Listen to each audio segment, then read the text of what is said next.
started off observing. She kept to herself her wording. She saw the need for a friend indeed to all of those deserving. She travels the world through your eyes. She listens and sometimes cries. She wants to know what makes you whole and cares without disguise. According to Leanie, she welcomes you here. A laugh, a song, sometimes a tear, a friend, a foe, a stranger. Your life story, your moments of glory. You're sad, you're happy, your dreams and your worries. She wants to know the ins and outs of all of you here. According to Leanie, according to Leanie, she welcomes you here. A laugh, a song, sometimes a tear, a friend, a foe, a stranger. Your life story, your moments of glory. You're sad, you're happy, your dreams and your worry. She wants to know the ins and outs of all of you here. According to Leanie, she wants to know what it is all about. According to Leanie, you're welcome here while we all just figure life out. So sit back and yak, smile and laugh, have a cuppa or two. Leanie is coming on right now and she welcomes you. Let's hear life according to Leanie.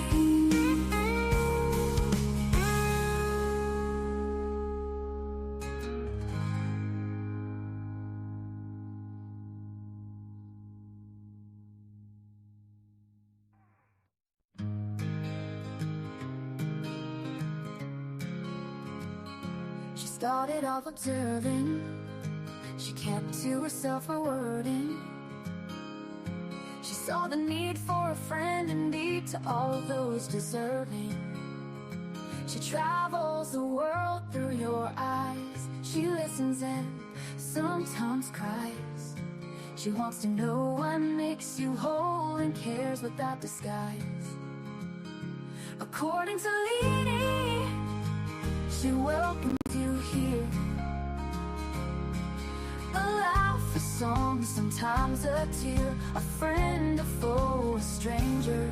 Your life story, your moments of glory. You're sad, you're happy, your dreams and your worries. She wants to know the ins and outs of all of you here. According to Leanie, according to Leanie, she welcomes you here. A laugh, a song, sometimes a tear, a friend, a foe, a stranger. Your life story, your moments of glory. You're sad, you're happy, your dreams and your worry. She wants to know the ins and outs of all of you here. According to Leanie, she wants to know what it is all about. According to Leanie, you're welcome here while we all just figure life out. So sit back and yak, smile and laugh, have a cuppa or two. Leanie is coming on right now and she welcomes you. Let's hear life according to Leanie.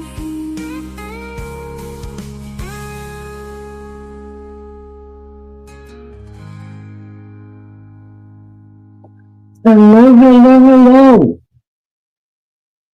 Hi, everybody.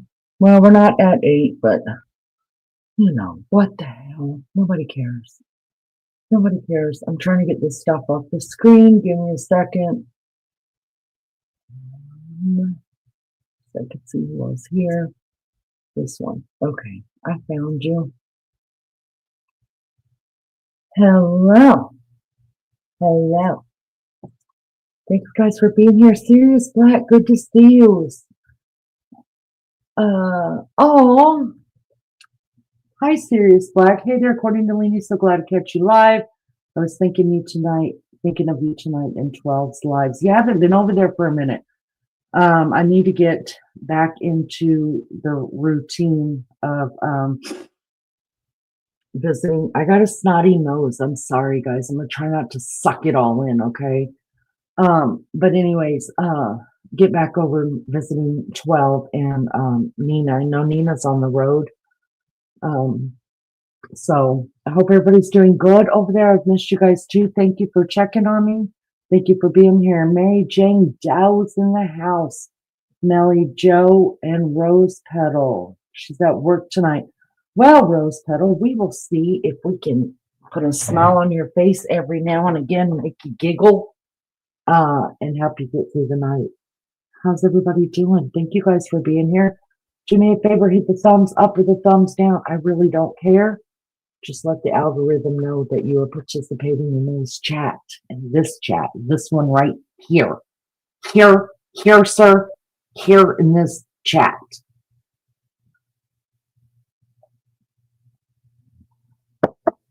I hope everybody's doing good.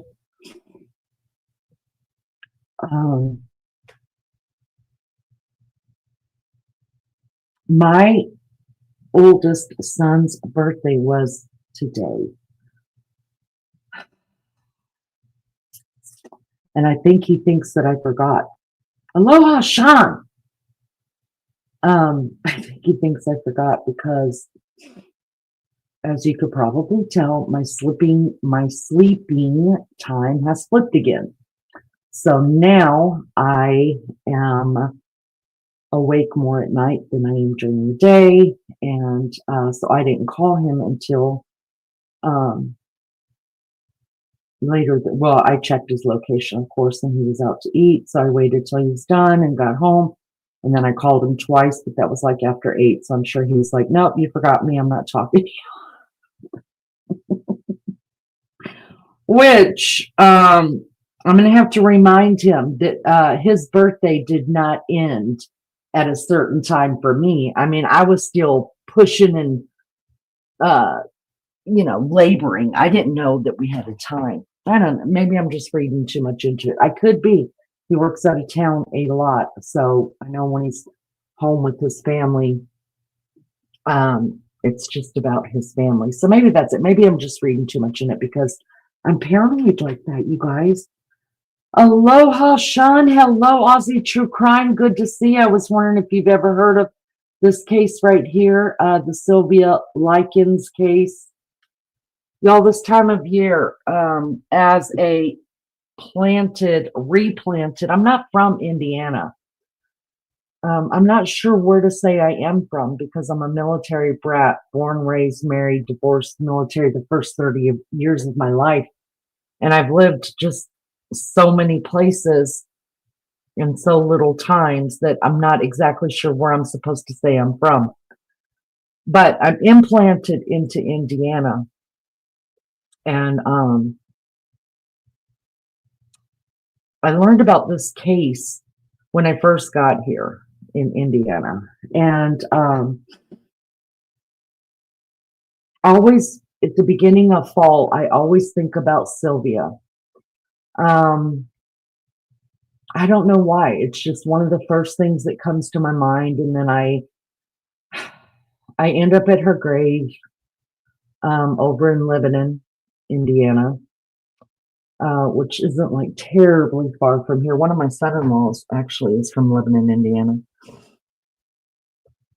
So I end up going to her grave every fall and pay my respects. I never knew her. In fact, she passed before I was even born. But in Indiana, the Hoosiers say that that this case, first of all, changed a lot of things for children being reported, like child abuse and things like that, that police started taking it more serious, and that it also changed the police because there was a known known officer back in the day, and they called him the Tin Man because he never cried and he never got excuse me, I got a cough. Hold on. Oh, let me catch it.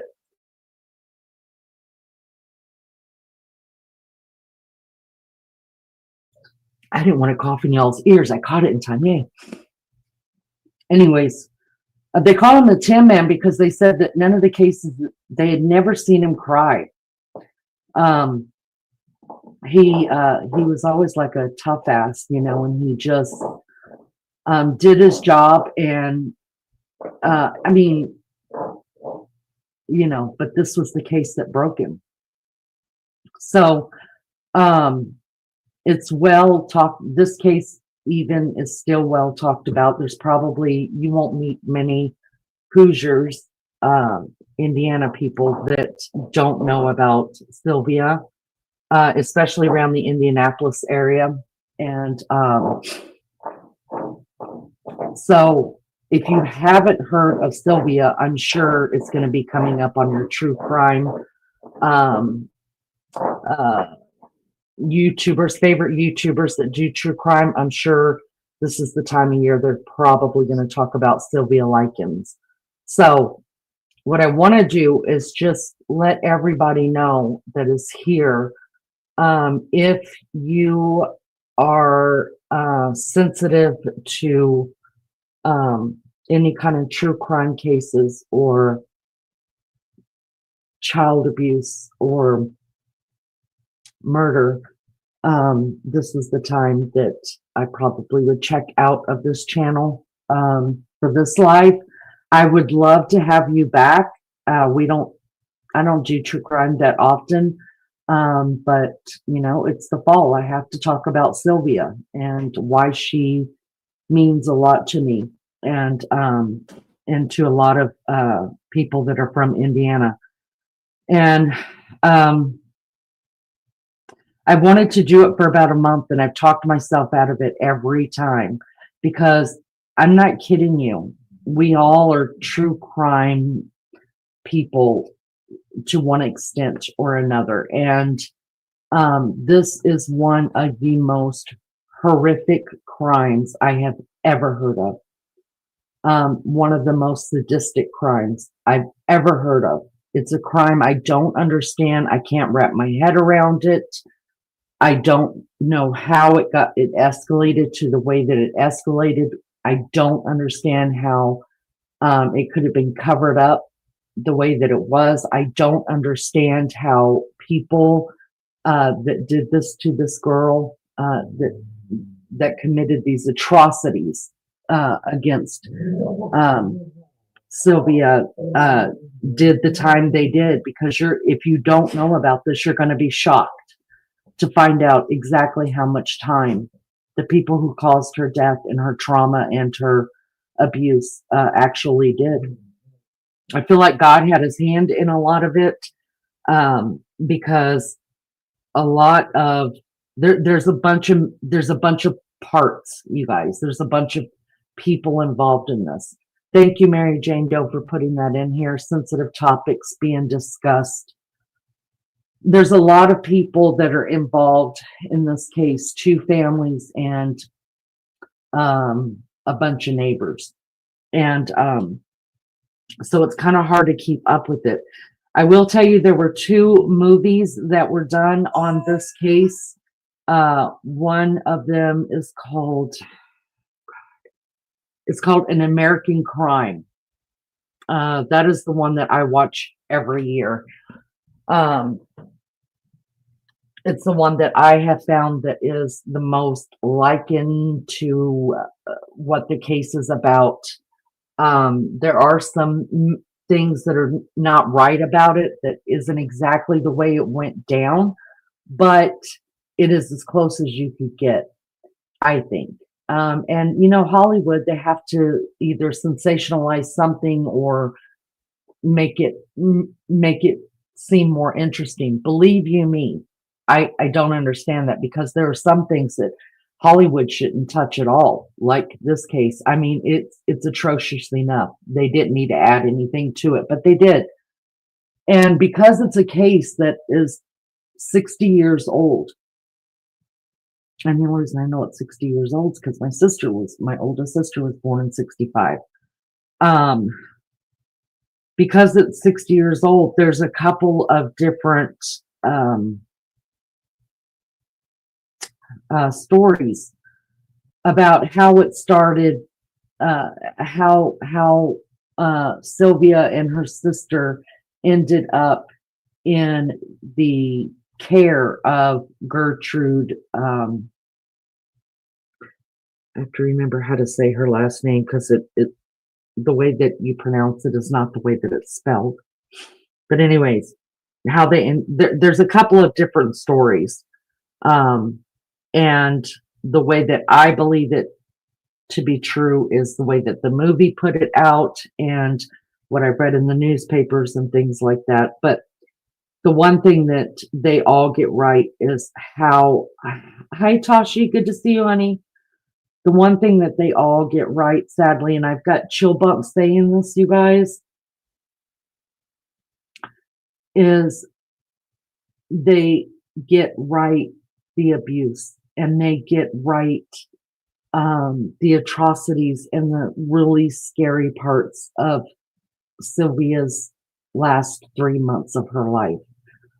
I mean, it's really kind of hard to argue with an autopsy report and pictures and police reports and firsthand accounts. And it's really hard to kind of argue with that. Correct. So let me put it out again, like Mary Jane Doe did. Thank you so much. This is a very, very, very sensitive topic. Hi, Anne. If you cannot handle this type of content, I will be happy for you to come back at another time. And I will hold no grudges whatsoever if you cannot handle being here while we're discussing Sylvia and the last 3 months of her life. I just need you to protect your own mental health and your own triggers. This case is one of the most sickest cases I've ever heard of. And so much so that, like I told you guys, I have never met Sylvia, but I think of her every year at this time. And that's how much it's affected my life. I think of her and I visit her grave every year at this time. And I'm not even from Indiana, but this story has affected me that much. And it's literally one of those stories that you have to force yourself to put out of your mind after a while. Like, I mean, it can bring you down. It's terrible. It's terrible. So I really want to drive that home, you guys, that this is a terrible story. So if you are sensitive to any kind of abuse at all, any kind of abuse you can even think of in your head that you've ever seen on another case, all happened to Sylvia. Every kind of abuse you can imagine happened to this girl. So please protect yourself. Exit right, stage right, and I will see you on the next one if you can't hang around for it. Those that want to hang around for it, thank you for being here. This is a true story about Sylvia Likens. I think you guys will see around this time of year is when I've noticed that true crime YouTubers redo her story. And I think that even though I have to purposely think to myself sometimes, okay, I just can't think of Sylvia right now. Like it's too much. I'm grateful that people are remembering her name and her story. It changed Indianapolis. It really, really did. So I'm just going to give you guys like let me put a trigger warning up. Also, I want to say that none of this that I'm going to be showing is my content. So I'm giving, I will be giving credit, of course, to the different places that I get my content from. We're using it for fair use, for teaching and for criticism and purposes of this and that and the other. So don't come at us, YouTube. We're just trying to remember Sylvia Likens tonight. All right, guys, let's get in. I'm going to give you just a quick rundown, and then we're going to dig into this together. I'm going to give you a synopsis, if you will.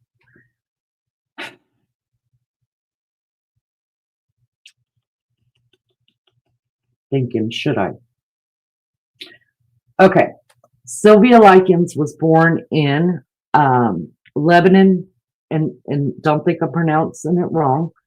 I know some places are Lebanon, and that's the way that it is spelled, but Hoosiers call it Lebanon. Sylvia was born in Lebanon, Indiana. And during the time of this crime and the time of her death, she was only 16 years old. As a child, Sylvia was very outgoing. She was very well loved, liked. She was a popular girl. She was beautiful. A lot of people back in that time, and from things that I have been able to pull up, talked about how really truly beautiful she was. Sylvia was the third of 5 children that were born to her parents. The first 2 children were twins. Sylvia was the middle child, and she was the only singleton of the family. After her came twins again. So the first set of twins was a girl and a boy, then Sylvia, then another set of twins, a girl and a boy. She was born to parents that back in those times, they didn't have a lot of money. How they made money was that the girls would babysit. It said that Sylvia used to babysit for money, and she would share the money that she would earn with her family and to help pay the bills and things like that, just like any other family would do, right? They also made money by collecting bottles. You know, back in the day, we've talked about it many times, how many of us walked around and collected bottles and turned them in for cash. Remember the RC cola bottles and things like that? You take them back to the store and get some money. So they collected bottles out of trash cans. Her sisters, her mother would go around doing that. They worked odd jobs here and there. Her father and her mother did not have like a trade or anything that they did. They were just, like a lot of Americans during that time, just making ends meet in Lebanon, Indiana.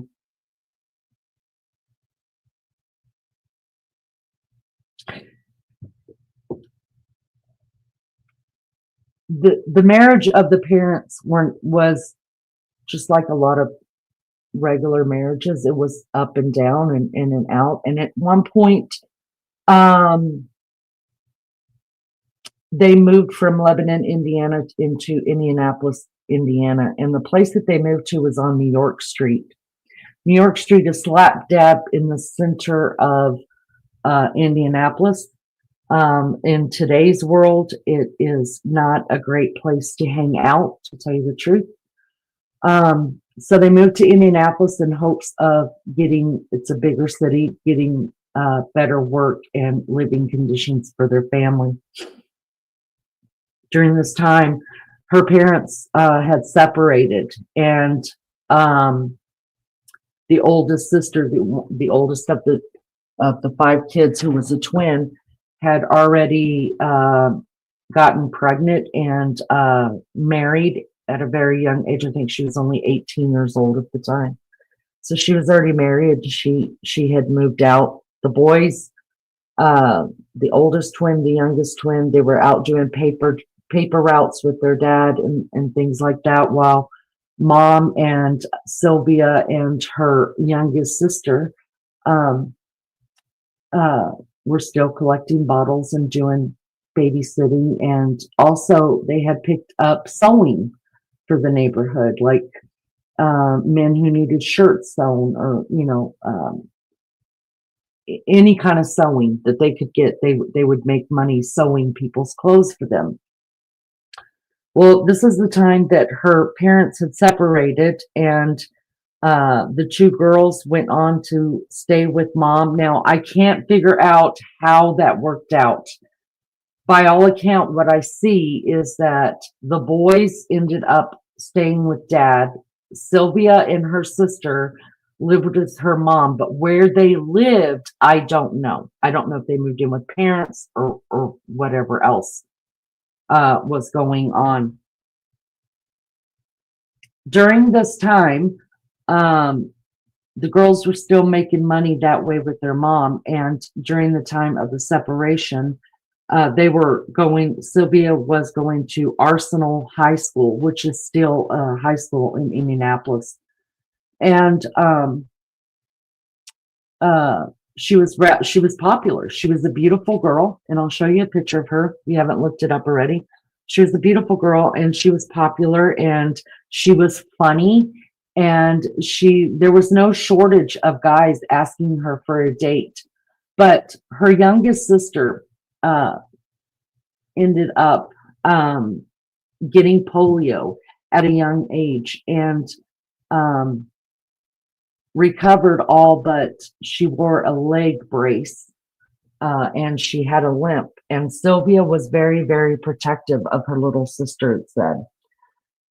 One day, her mother, they had gone out to do something, and her mother was arrested for shoplifting in the store. Now, what I can come up with from my research that I've done is she wasn't shoplifting makeup or jewelry or anything like that. She was actually shoplifting for food for her family.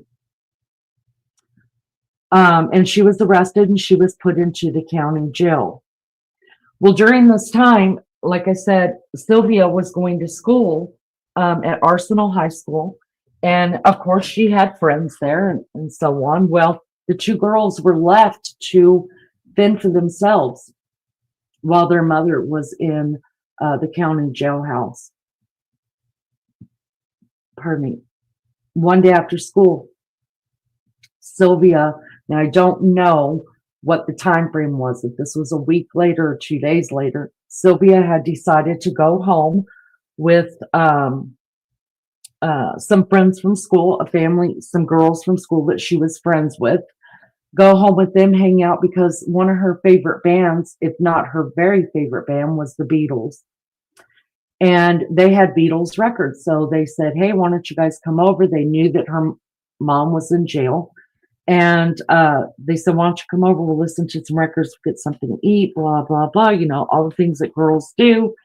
And Sylvia and her sister had gone over there. They were inside the house. They were listening to the records, having a good time. They'd had a snack, whatever, doing giggling girl things and such as. And the mother, Gertrude, of the two girls that invited Sylvia over there, met the two girls and allowed them to hang out for a little while. Then she heard her daughters talking to Sylvia and her sister about why don't they just stay the night there, you know, since their mom was in jail anyways. And Gertrude pulled one of her daughters to the side and asked what was going on, and her daughter told her about, you know, what was going on in their life. And the mother said, Sylvia's little sister could stay, but Sylvia could not. Well, Sylvia, being the protector that she was with her little sister, she said, you know, either we both have to stay together or I'm taking her with me because I'm responsible for her. So the mother agreed to letting the girls stay there for the night. Fast forward, I don't know how many days. Like I said, this has been 60 years ago. There's different stories out there, and I don't want to give false information. So I'm just going to kind of do in a nutshell kind of thing, because I don't like giving false information. And since I couldn't find like an exact timeline, then I'm just going to give you guys it the way that I see it. I don't know if they ended up staying there for 1 night or 2 nights, but I know it wasn't very long before their father actually found out that the mother was in jail and where his daughters were. Couldn't find out how he found out where his daughters were staying, but he did. And he went over to check on his daughters and met Gertrude, the mother, and somehow they hit it off. The mother Gertrude and Sylvia's father. So I think they had ended up staying there a couple of days with the dad coming back and thanking her for letting his girl stay there for a little while till the mother and him can figure it out. Blah blah blah. Then one day the dad comes over, and it wasn't too long. It must have just been a couple of days. And he comes over and he tells the girls, he said, "We got to go." And he thanked Gertrude, and he told the girls, he said, "Look, your mother's getting out of jail and we're getting back together, and we are going to not join the circus, but they're going with the circus as workers for the circus." So they were going to go and sell things for the circus, like popcorn, work in one of the little, I got a cough, hold on. Sorry, I think I'm getting a cold. So he told the girls their great plan about how they were going to go to the circus, and it was going to get them back on their feet, and they were all going to be a family again. And but that he didn't want the girls to go because he wanted them to stay in school and get an education, and he didn't want them amongst the circus people. Rough crowd, right? So somehow their boys ended up staying with one of the grandparents. I don't even remember at this time which one. I think it wasn't anything I really paid attention to, but the boys ended up staying with the grandparents. I couldn't understand why the grandparent did not just take in all four of those kids, because remember, the oldest sister is now married, living on her own in Indianapolis with her husband. And I didn't understand it. It was never explained. I never found it, but the boys ended up staying with grandma. Gertrude ended up talking Mr. Likens into, "Hey, why don't you just let the girls stay with me? You pay me $20. I think it was a week. And I'll take care of the girls while you guys go make the money. And then when you made enough money to get back on your feet, come and get your girls." Well, Mr. Likens thought that was a great, great idea. That he was going, it worked out great. The girls loved being there. They really did. Even Sylvia, they loved being there. They were listening to all the Beatles they wanted to. The family was so nice. The mom was so nice. They all went to school together. They were friends anyways. So it only made sense that they would stay there and be a part of that family while mom and dad went to go and work for the circus. And from there, I'm going to leave it, and we're going to talk about Gertrude for just a minute. And that's where I want to start with the story. So that's the story leading up to it, how Sylvia and her sister got in Gertrude's care. And then I want to talk a little bit about who Gertrude was before she had children. Hello, Wild Angel. Good to see you. Thank you for being here. Listen, can y'all do me a favor? Hit the thumbs up or the thumbs down. I really don't care which one, but I appreciate your support to the channel that way. It doesn't cost anything. You could do it blindfolded. Just hit whatever comes up first. I appreciate it so much. Let's talk about who Gertrude was before Gertrude became this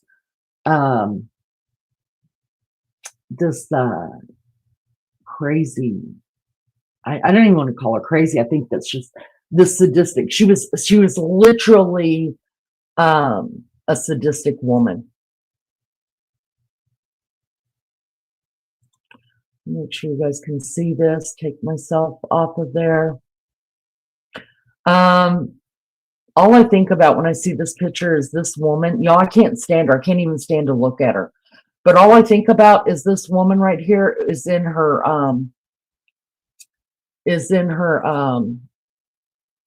I Love Lucy years, because does not the hair and the makeup look just like I Love Lucy? I mean, I can't stand to look at her, but I just had to point that out. All right. So I'm trying to remember how to pronounce this name right. Banzuski. It's not Banzuski. It is not pronounced looks. It's not pronounced in any way that it looks. I'll figure it out. This is just going to give us a little bit of background as to who Gertrude was, okay? The disturbing story of Gertrude, I'm just going to call her Gertrude B until I can remember it. The Indiana woman who tortured Sylvia Likens to death. After 3 months of beating and starving 16-year-old Sylvia Likens and getting her children and neighborhood kids to help, Gertrude B. viciously murdered her on October 26, 1965.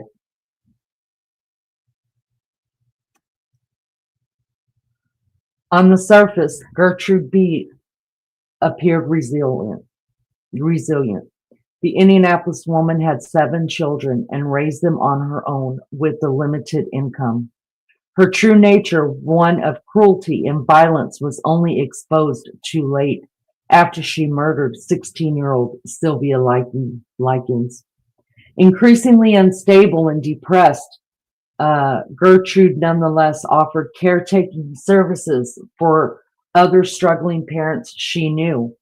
Traveling carnival workers Lester and Betty Likens thought her a perfect fit while they were away in 1965, leaving their 2 younger daughters in seemingly safe hands. Tragically, they could not have been more wrong. Gertrude soon began to physically abuse young Sylvia in increasingly gruesome ways. Gertrude didn't act alone, however, and had convinced local neighborhood kids and her own children to participate. The torture lasted about 3 months until Gertrude brutally murdered Sylvia.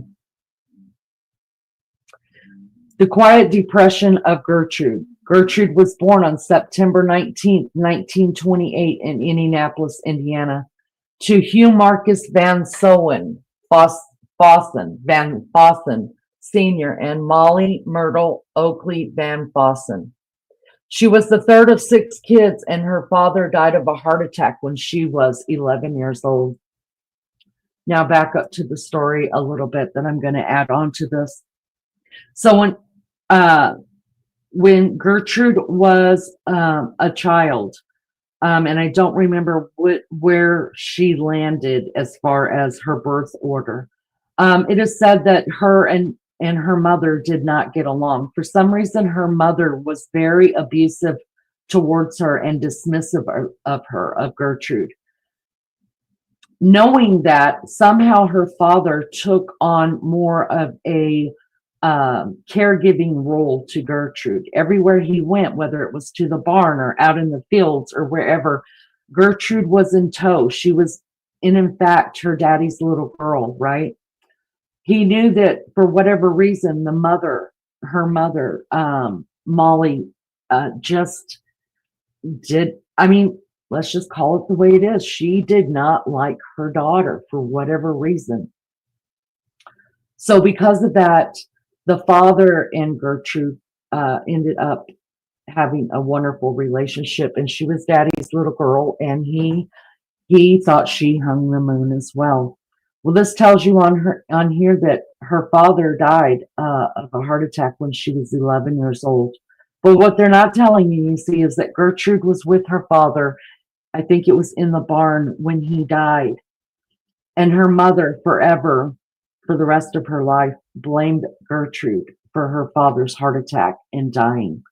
So it wasn't long after that, I think at 16 years old, she left home for good and never looked back.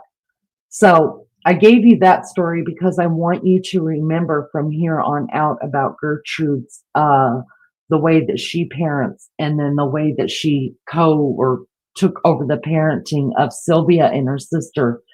And it makes me wonder, Was she, not that it's an excuse, I'm not excusing any behavior here, but is it a learned behavior? Was she as abusive to her kids and to Sylvia because of the abuse that she took from her own mother? And she did, to me, as the story goes on, it just reminds me of um, her treating Sylvia the way that her mother treated her, just not physically, but mentally. So she was doing the physical stuff that her mother was doing to her mentally, if that makes sense. All right, back to this. It says she ultimately dropped out of school at the age of 18 to marry John B., an 18-year-old local who became the deputy. Imagine that. While they had 4 children together, Paula, Stephanie, John, and Marie. The couple's 10-year marriage was tumultuous, and Gertrude endured abuse at John's hands until the pair divorced. She later married Edward Guthrie, but they divorced in just a few months, and she soon remarried her first husband and had 2 more children, Shirley and James. Now, mind you, this guy was a deputy cop. He was a cop. He was beating the hell out of her.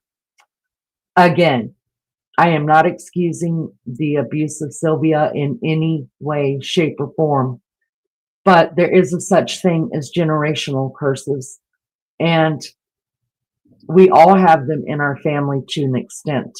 And until you recognize your generational curse, it's never going to end. And sometimes it gets worse, and sometimes it gets better, and it's up to you whether or not you are going to break the generational curse. This is what she looked like, you guys. Sorry, I got a cough again, but let me jump over here real quick, see if I can. Y'all, please forgive me. I'm sorry. Thank y'all for being here. Do me a favor. Hi, Mama. Good to see you. You have a Lebanon, Kentucky as well. Serious? Do you guys say Lebanon or Lebanon? When I first moved here, I used to say Lebanon. Lebanon. Yeah. And everybody's like, no, negative. All right.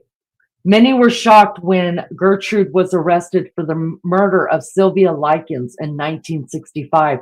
Now, in this picture right here, you guys, she was only in her 30s, and she looks much older than that to me.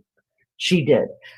They said that people in the community were actually very shocked to see her as well, because she had mainly stayed homebound for many years because of her depression and alcoholism. And I mean, soaking wet, she probably weighed 97 pounds, y'all, and that's not exaggerating. She was just a tiny, chain smoking, drinking, tiny lady, very tiny. And so I think all that added up to how terrible she looked at the time of her arrest. After their second divorce, Gertrude began a relationship with a younger man named Dennis Lee Wright. He also physically abused Gertrude, and he abandoned her after she gave birth to his child, also named Dennis. Meanwhile, the child support payments she had coming in from her exes were unreliable, and they're barely enough to support her family. Gertrude was living alone with her 7 children at 3850 East New York Street when, in July 1965, 2 parents needed a caretaker for their daughters while they were away. It would only later become clear that Gertrude was not only clinically depressed and unstable, but also brutally violent.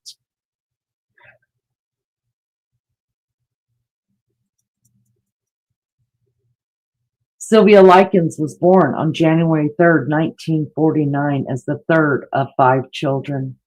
Her parents traveled frequently for work and often left Sylvia and her sister Jenny, who suffered from polio, with relatives.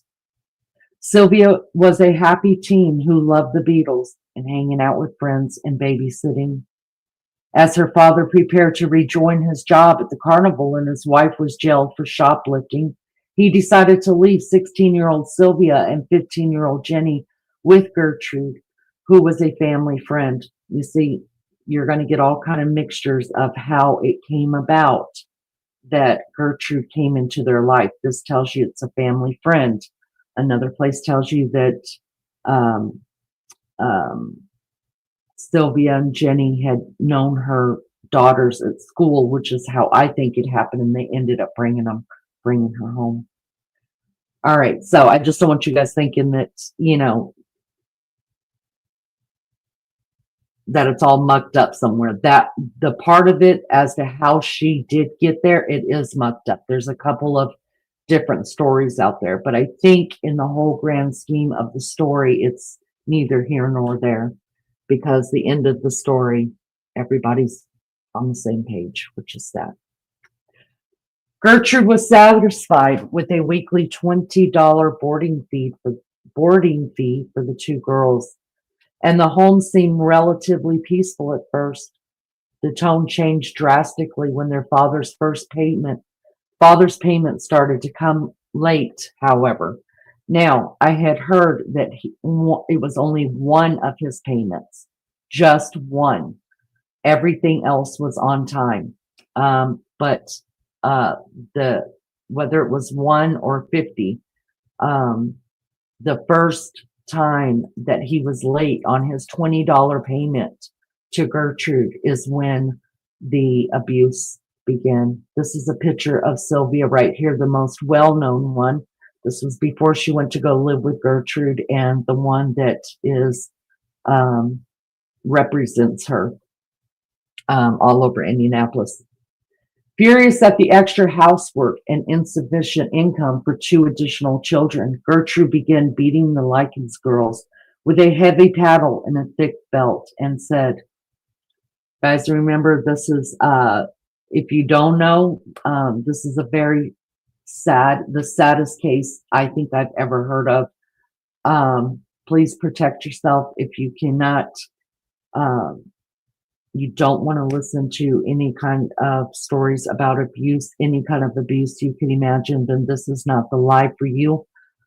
Please exit stage right, and come back next time. I'll be glad to have you, and no hard feelings at all. Protect yourself.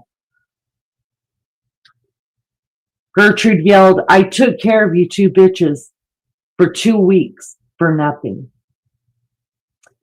When Gertrude became too tired to hit the girls, she'd have her eldest child, 17-year-old Paula, step in and help with the beatings. Now, mind you, Paula was a friend that went to school with Sylvia and her sister Jenny.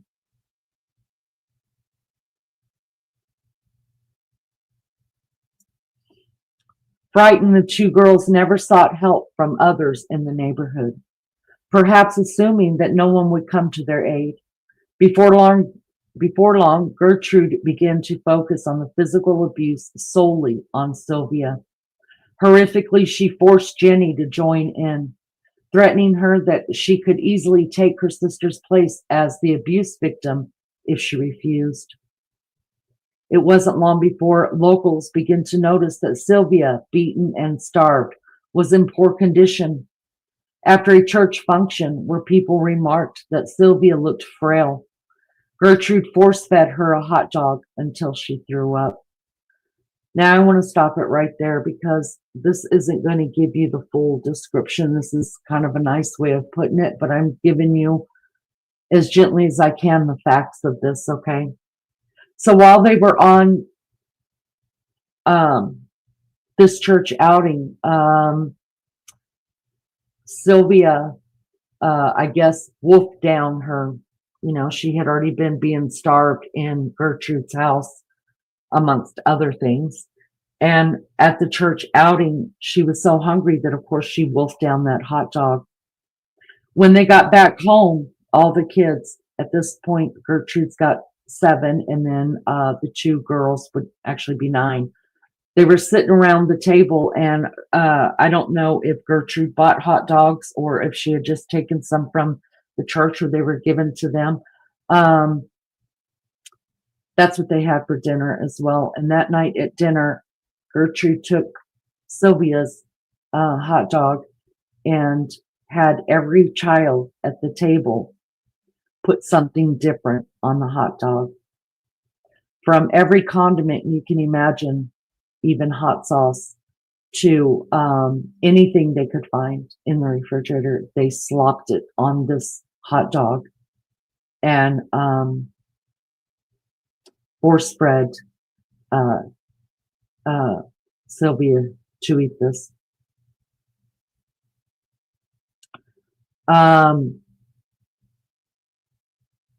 She could not get the whole thing down before, of course, her body couldn't take it anymore, and she vomited every bit of it. After that happened, she was forced to consume the vomit where it lay. And it only got worse from there. Y'all, I'm trying to be tactful. I'm trying really, really hard to be tactful. But I also want you to understand how terrible this is and why every year at this time I remember Sylvia and I never knew her. The unspeakable torture of Sylvia Likens. Now I'm going to let you guys know right underneath this part that I'm going to read, you can see a small part of a picture. If you don't want to see it, look away from your phone or whatever device you're watching on right now, because the picture that I'm going to show you is one from the police department where Sylvia was found, and she is deceased in this picture. Some speculate that Gertrude abused Sylvia Likens out of envy for her youth, her beauty, and potential. She told her children that Sylvia was a prostitute and soon spread the rumor to others in the neighborhood. Of all of Gertrude's children, Paula was perhaps the most eager to join in on the emotional and physical abuse. At one point, Paula hit Sylvia in the face so hard she broke her own wrist, and later continued the brutal beating despite the fact that part of her arm was in a cast. Gertrude's methods soon escalating to putting cigarettes out on Sylvia, and encouraged her children to do so as well, and mutilating her underparts. She forced the girl to strip down and abuse herself with an empty Coke bottle in front of the children, and had Paula stomp on Sylvia's underparts while she gave lectures about sexual immorality. Now let me stop right there and add this. What had happened that they're not telling you there is that before all the abuse had started, or soon right afterward, before it had gotten really, really bad, all of the girls, the teenage girls were in there just doing teenage stuff, talking about boys, listening to records, And one of Gertrude's daughters asked Sylvia if she had ever been with a boy, knowing how beautiful she was, and it wasn't like word didn't get around that guys liked Sylvia. Sylvia told the story of one time she had never done anything with a boy, but she once had let a boy. Now I've heard two different stories. One was that he just kissed her, and another one was he had touched her. And that threw Gertrude into, she was in the background listening, and when she heard Sylvia say that, she came in the room, and that's when this kind of abuse started taking place. And it didn't just happen one time, you guys, where that bottle was used in front of many people, all children of the neighborhood, her own children, her own sister had to sit there and watch the abuse as well. And that was just another form. Let me go ahead and put this in there. She was abused so badly in that way that during her autopsy, it said that not only was she still a virgin, but that her underparts was so swollen that they were just about swollen closed, and mutilated so bad that she probably would never have had like a normal sex life after that. There were many times that Gertrude told her daughter to kick and to hit and use anything she could in on Sylvia's genitals, because she believed in her head that Sylvia had had immoral encounters with boys unmarried. Now, not only myself, but other people, and I think during the movie it talks about that maybe she was so upset about this because right during this time she found out her daughter was pregnant and unmarried as well. So did she give this type of abuse to Sylvia because of her own daughter's immorality? And instead of taking it out on her daughter, was it taken out on Sylvia in that way? I guess we'll never know. All right, I'm going to scroll up. There is going to be a picture there. If you do not want to see it, it's not very gruesome, but it's gruesome enough because it's black and white. And anyways, if you don't want to see it, look away for just 30 seconds.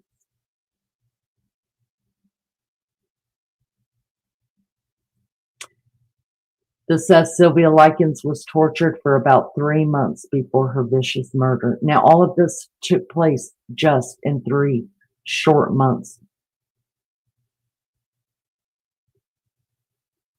All right.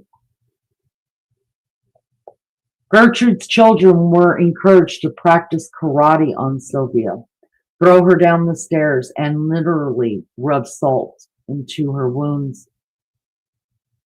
Now, how that came about was the girl who was pregnant, the daughter who was pregnant, Sylvia got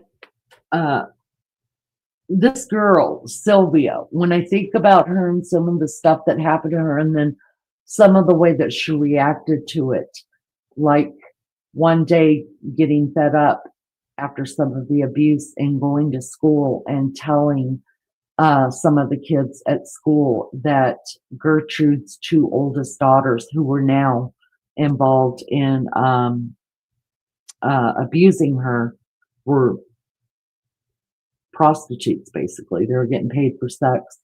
So she spread that rumor. I wonder sometimes if she spread that rumor because she knew, well, hell, doesn't matter what I do or what I don't do, I'm still going to get abused. So maybe it was her way of getting back at them in a way. Who knows why she did that? She had to have known it was going to get back to Gertrude, and that there was going to be consequences. But I just think she thought it doesn't matter, so I'm going to do something to get back at them.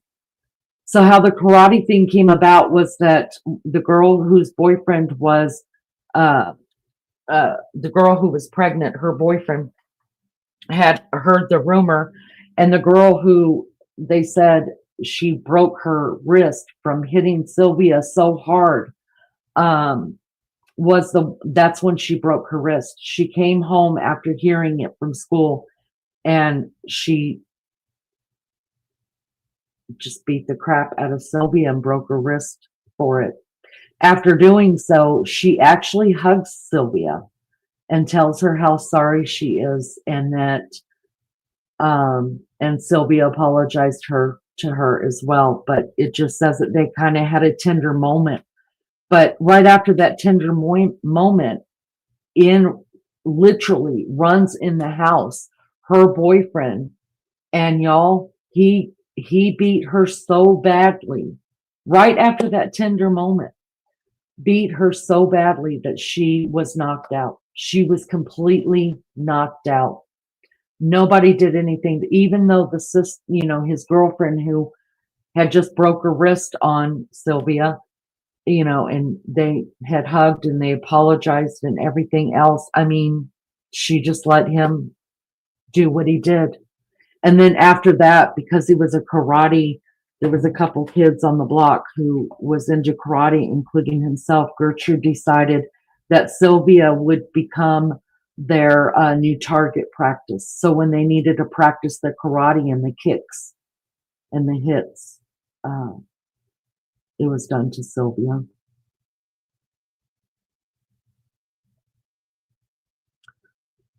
They were told to throw her down the stairs and literally rub salt into her wounds.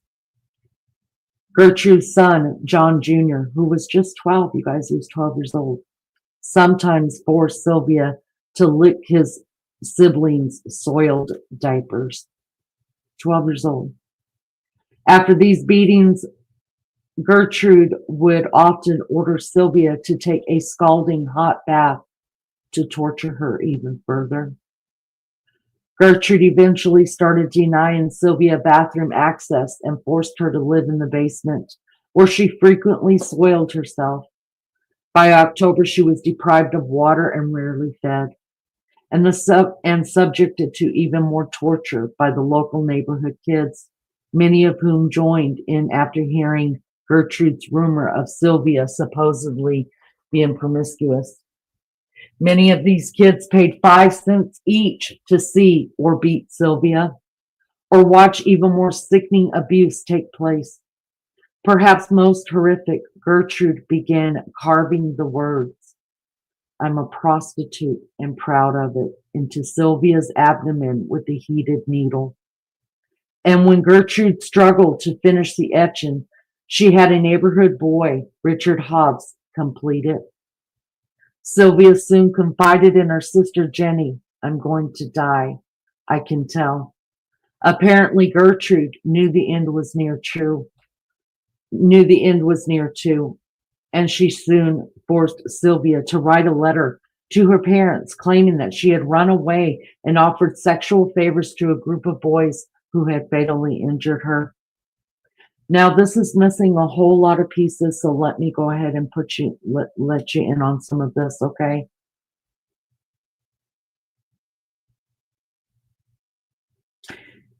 During these 3 months after the abuse had begun, and the children were being uh, uh,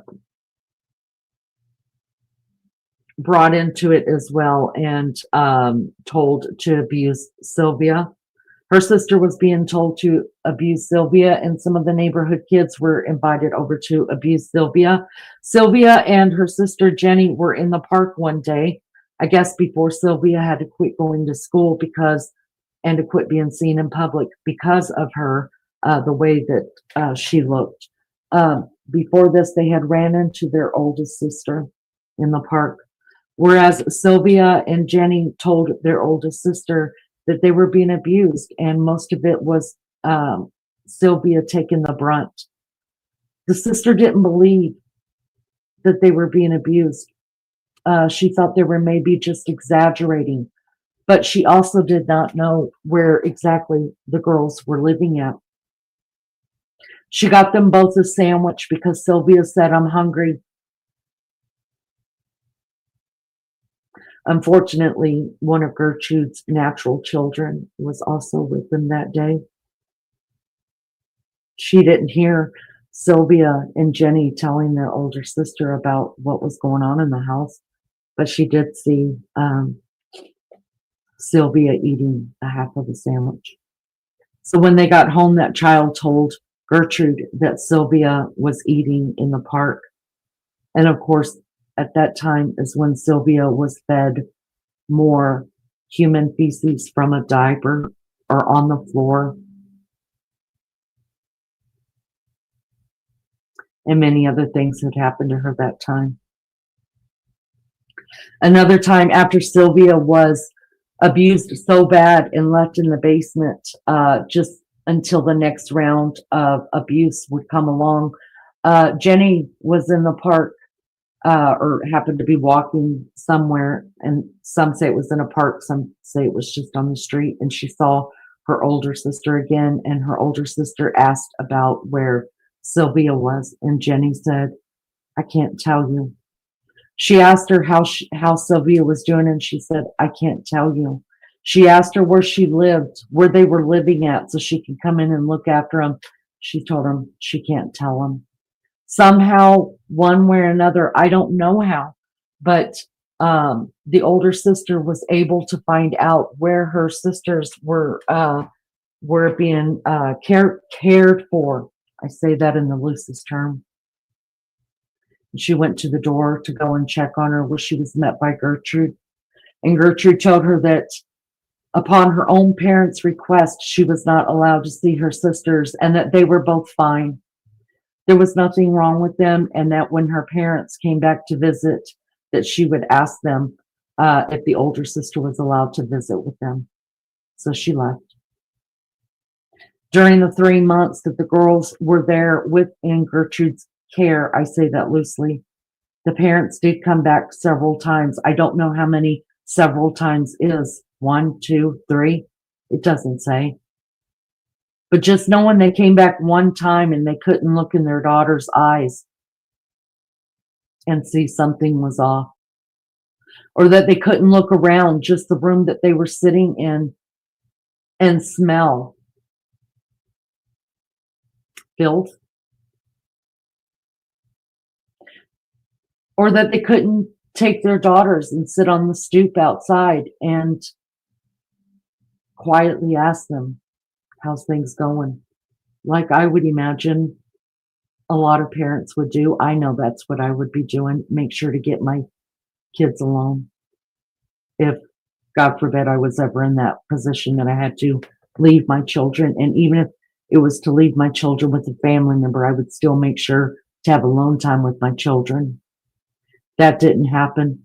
Now, whether the parents just thought that, yes, they were being disciplined, and back in that day, it was okay to, if you saw a kid doing something outside that they weren't supposed to be doing, it wasn't unheard of for your friend's parent to go out there and spank your ass. You know what I mean? I mean, that's the way life was back then. You know, you got whippings by your teacher. You came home, then you get a whipping by your parents because you got a whipping by your teacher. So whether the parents thought that that they both were just being disciplined, that they had done some things wrong and been disciplined or whatever, and just grateful, even though that their kids lived in a filthy house, because there are pictures out there of the house, you guys. You're welcome to go find them. It was a very sparse house, and there was barely enough mattresses for everybody to fit sleeping 2 of them on there, right? There was only 3 spoons to the whole family's names. So everybody would have to take turn eating if they got a pot of soup. That's just the kind of stuff they lived in. Now, I don't know. I don't know if the parents just turned a blind eye because times were so hard, or if they turned a blind eye because they really just didn't know. I don't know. But I would like to think that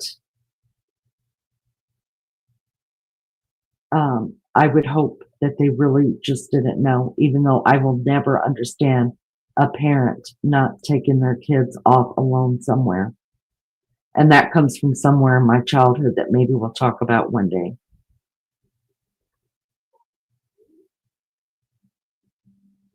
Also, during this time, they had neighbors living next door to them. They were a middle-aged couple that had just moved to the block, and they lived next door. And they noticed that, oh, Gertrude over there, she had many kids, and all the neighborhood kids were in and out of their house. And they just thought, wow, she must be a really nice lady. All the kids, that's where they hang out, and she's got a bunch of kids of their own. And so they considered letting Gertrude babysit their own children. So in order to get to know the family better, they hosted a barbecue at their house to where all of the family, Gertrude's kids, and all came over. And this was during the time that Sylvia could actually still walk. But she also bore signs of severe abuse, like bruises, black eyes. things like that. Introverted. While they were out there at the barbecue, the neighborhood lady, the lady who was giving the barbecue, she asked Gertrude, she said, what happened to that girl? Why is she like that? Where at that time, the oldest daughter, I don't know what they were trying to do or if abuse was just accepted back then. Didn't live during that time, but she stated very proudly, I'm the one that did that. And then she walked over right in front of them and hit Sylvia again. That's when the neighbors realized, nope, that wasn't the lady for them that was going to babysit, thank God.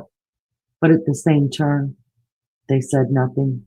They didn't call the police to the abuse that they witnessed right there in their own backyard, or what they saw Sylvia going through, or the screams and the cries that were coming out of that house day in and day out, in the middle of the night, early in the morning, in the middle of the day, the screams that would come from that house. The adult neighbors would go on doing their stuff, mowing the lawn, walking down the street with grocery bags in their hand, hearing screaming, kids running in and out off that stoop, knowing something was really, really wrong in there, but nobody said anything. Because back then, it wasn't your business. People just looked away. They didn't want to get involved. Right? At some point, somebody had reached out to the school. Don't know who. I guess it was one of the neighbors that reached out to the school and said, there's a girl living over on this street at this address, and she's got bruises all over her and things like this. So the school looked at her, looked her up and realized she hadn't been to school, in a couple of days or whatever. So they ended up sending the school nurse out there. The school nurse. Could you imagine? They sent the school nurse. That's what they did back in the day. They would send the school nurse. Gertrude met the school nurse at the door, and the nurse told her, hey, Sylvia hasn't been in class, and we wanted to come and check on her, make sure she was okay. And Gertrude told her, Sylvia's no longer here. Sylvia ran away with some boys. She was not a good influence on my daughters or her sister. So she's 16 years old. She's able to do what she wants to. She's no longer here. The nurse took that at face value and left. Then there was another time that the police were called in for something. Somebody else turned in. Police went to go do a welfare. Oh, I know what it was. Now I remember. The sister, after Gertrude had told the oldest sister, your parents do not want you seeing your sisters, and when they come back, I will ask, and if they say yes, then you can come see them. She started to worry about her sister, so she's the one that went to the police, and the police went out there to Gertrude's house after the older sister said, look, I haven't seen my sisters in a month or two or whatever. The last time I saw my little sister, she wouldn't tell me anything about Sylvia, and I'm really worried. Police go out to the house and met by Gertrude again, and Gertrude gave the same story about how Sylvia's 16 years old. That's an adult. She ran off with some boys. She's a whore. And which is a good thing, because she was a bad influence on her own girls and her little sister. The police did nothing. They didn't ask to speak to the little sister or any kids in there. They took Gertrude at her word, and off they went. And the next time they would come out to that house would be because Sylvia was dead. Let me stop right there, jump in the chat really quick. Melly Joe, 16 months. Thank you so, so much. Y'all, I know this is a terrible story. Thank y'all for being there. Stephanie, so good to see you, honey.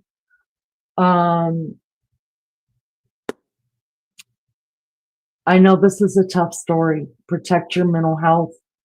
If it's too much for you, no offense at all. I take no offense to it. Step out for a little while and come back later. Thank you all for being here. Do me a favor, hit the thumbs up or the thumbs down. It matters not to me, and I appreciate you so much for being here. Let's get back to this.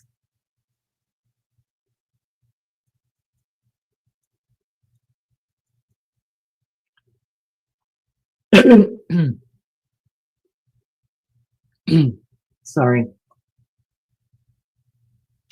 There were a couple times Sylvia did try to escape. Actually, there were 2 times that Sylvia did try to escape, but at the points that Sylvia tried to escape, her body was so weak. She was not eating. The things that she was eating was not any of any nutritional value. She was not drinking anything. She was being beat to a pulp. Literally, she was being physically abused in every which way you can imagine that somebody could abuse somebody. It was being done to Sylvia. Sylvia tried to escape, overhearing Gertrude's plot to leave her in the forest to die, but only made it past the front door when Gertrude caught up with her. Assisted by a neighbor boy named Coy Hubbard, Gertrude hit Sylvia with a curtain rod until she fell unconscious. Then she stomped on her head, sealing her fate. Now, what they're not telling you there is that's not exactly true. What had happened was as soon as she was caught and brought back to the house, she didn't get right outside the house, brought back in the house. Yes, Gertrude had picked up that curtain rod and started beating Sylvia with it. Of course, Gertrude wasn't well herself. She had a very bad case of asthma, and she was weak, and she was very tiny and malnutritioned herself. So Coy Hubbard, he took the curtain rod from Gertrude and finished the beating himself. The curtain rod was, he used that curtain rod on Sylvia so much so that it was twisted into nothing left. And Gertrude was not the only one that stomped on her head. He did as well. On October 26, 1965, Sylvia died from brain hemorrhage, shock, and malnutrition. It was clear from her injuries that her murder was torturous. This is a picture right here, you guys, of Jenny and Sylvia pictured with their friends on Easter Sunday in 1965, just before her murder. Hold on. I can't even tell who's who here. I know this is her sister right here. This is Jenny right here. So I can't even tell who's who, to tell the truth.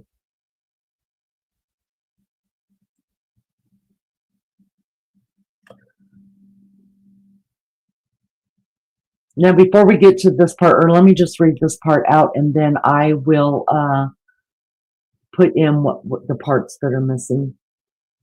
Gertrude ordered Richard Hobbs to call the police in an extreme panic, hoping to convince them by providing police with a letter Sylvia wrote under duress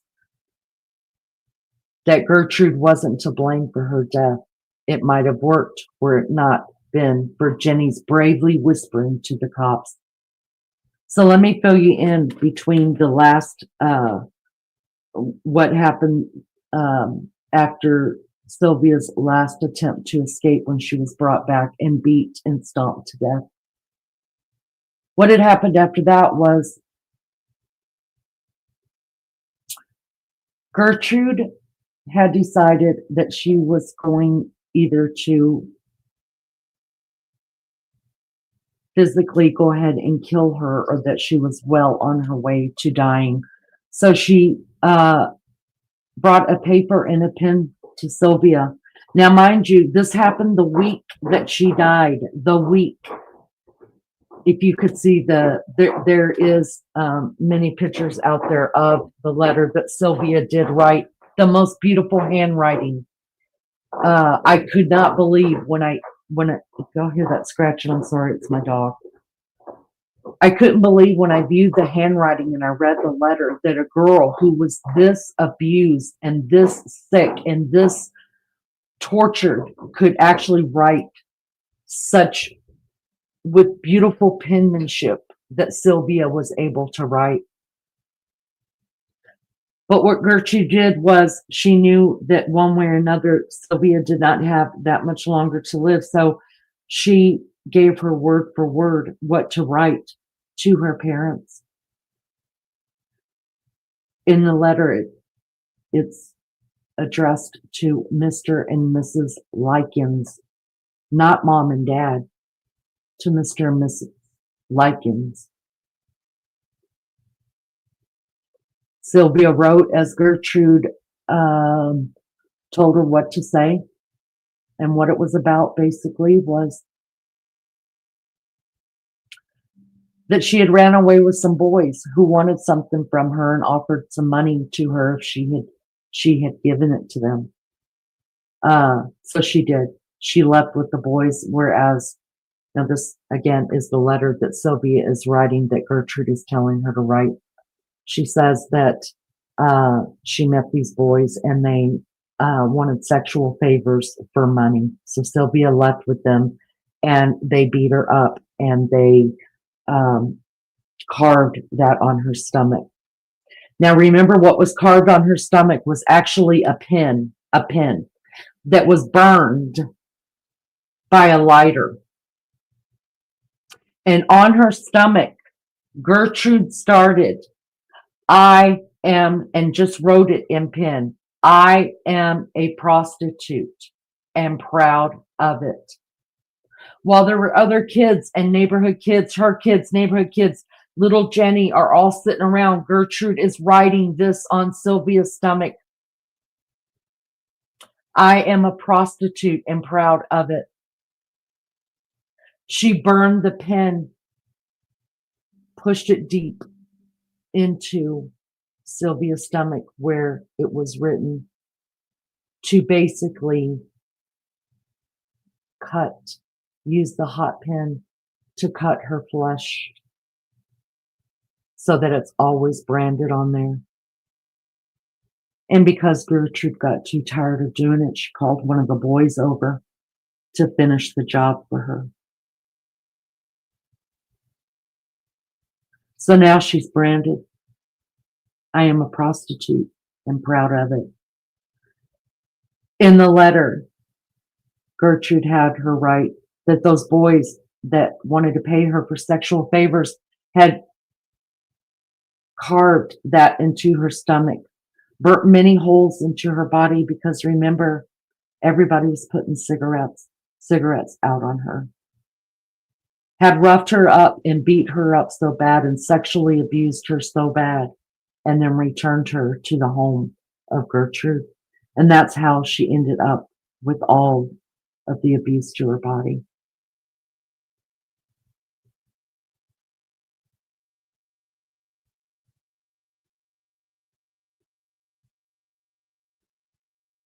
In just a second. Also in the letter, she had Sylvia write how she did everything she could to make life hard for Gertrude and her family, that she purposely soiled the beds because she knew that there wasn't enough beds for everybody to sleep on, that she purposely would do things to get all the children in trouble, that she purposely would do anything to drive Gertrude insane, that she caused hospital bills for Gertrude that Gertrude could not pay.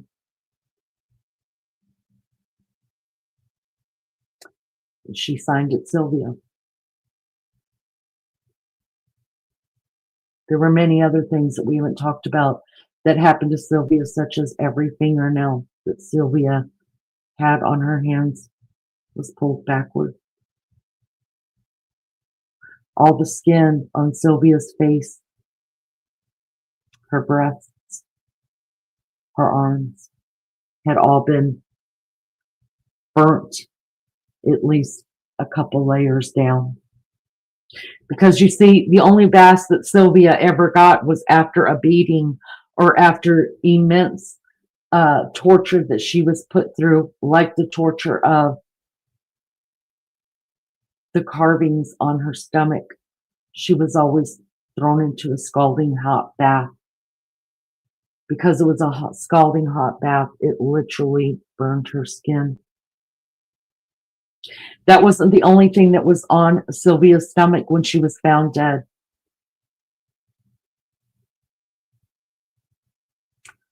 If you look at the pictures, it shows what looks to be the number 3 that is burned, not carved, burned into Sylvia's stomach, as well as what was carved. It was not supposed to be a 3, though, and it was done with a little hook that they found in the room that they found Sylvia in. It was some kind of hook that you would hang something up on. It was like a S hook. And what they were supposed to do,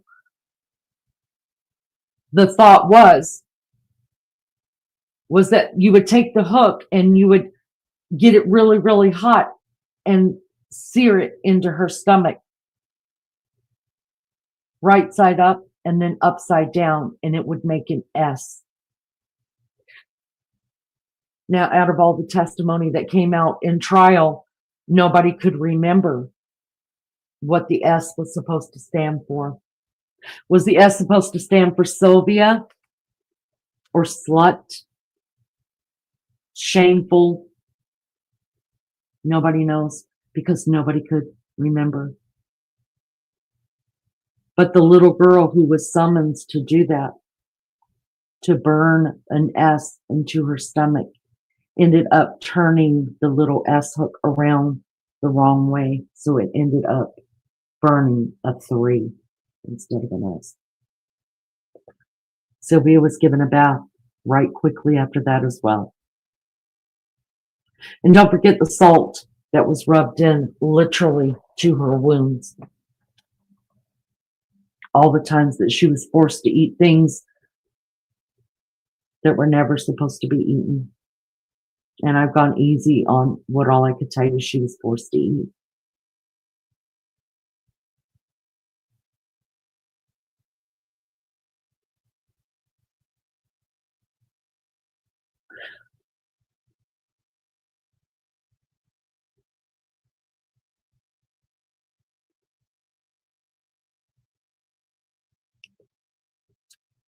So Sylvia was downstairs and she had taken one last beating.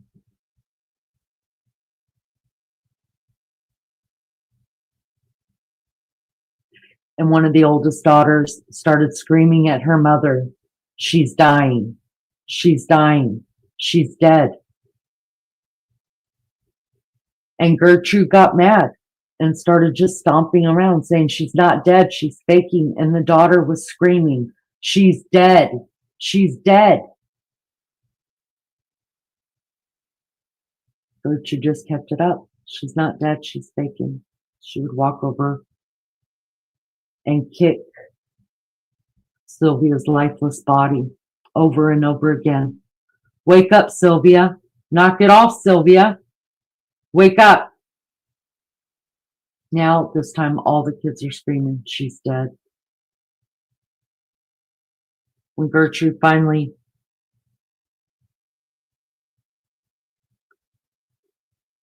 either came out of her delusional phase or craziness going on in her head and realized that that was it, Sylvia was gone, she said she needs a bath. So her and her daughter took her upstairs, put her in a bath, bathed her, did her hair, put on some clothes. They put her on a mattress upstairs. Now, mind you, all these months, the 3 months that Sylvia was abused, she was not allowed upstairs after that very first payment was delayed. She wasn't allowed to sleep upstairs. She had to sleep downstairs. But now that she's dead and they've given her a bath and dressed her and clean her clothes, it's time to call the police. Laid on a mattress on the floor, Gertrude told somebody, one of the boys, to call the police. But before they were told to call the police, everybody got together and Gertrude gave them the story of the letter, that this is what happened. She left with these boys and she was brought back on the doorstep, and this is how we found her. Police came in, and one by one, they left that room. And old Mr. Tin Man, the diehard cop, the real tough guy, the one that never shed a tear or anything, you know, he'd seen it all, and he was unmoved. He was moved. So much so that he went outside and puked his guts out from seeing Sylvia's body laying there. Because it wasn't just a young 16-year-old beautiful girl that had passed away laying there. It was someone who went through hell. The shirt was pulled up where you could see carvings in her stomach. Not all of it, but you could see that her stomach had been carved. You could look at her body and tell that it had been burnt by cigarettes. You could see the swelling of her face where she had been kicked and punched, and her head banged against the wall when she would pass out from the pain. You could actually see where part of her lip was hanging from her face where she had bit through it from the pain.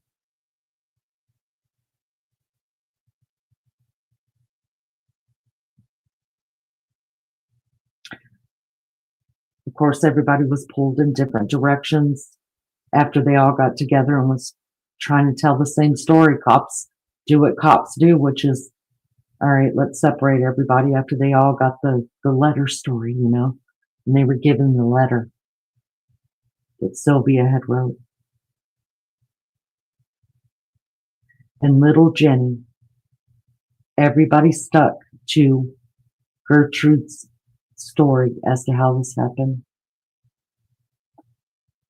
And Jenny did it first too, because she was scared. And then just as they moved Sylvia out of the house and were finishing up, Jenny whispered to one of the police officers, "Get me out of here, and I'll tell you everything."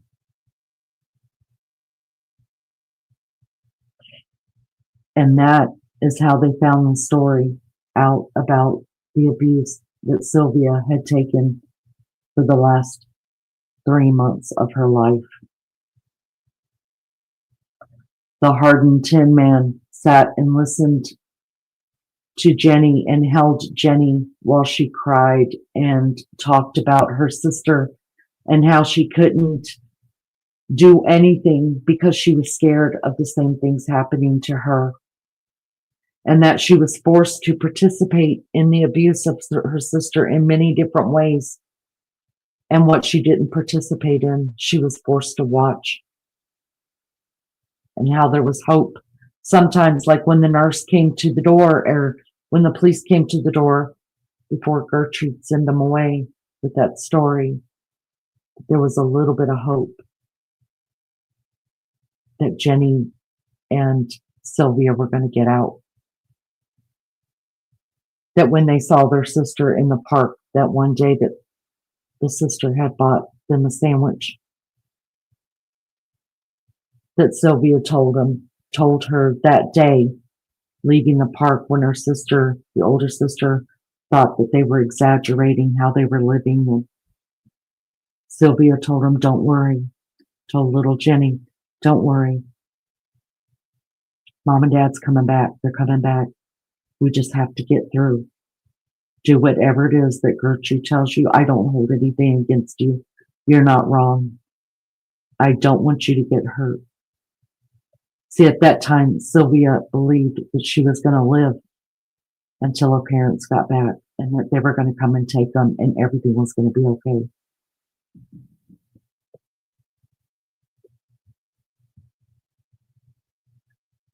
I call her little Jenny, but she was only a year younger than Sylvia. She was 15.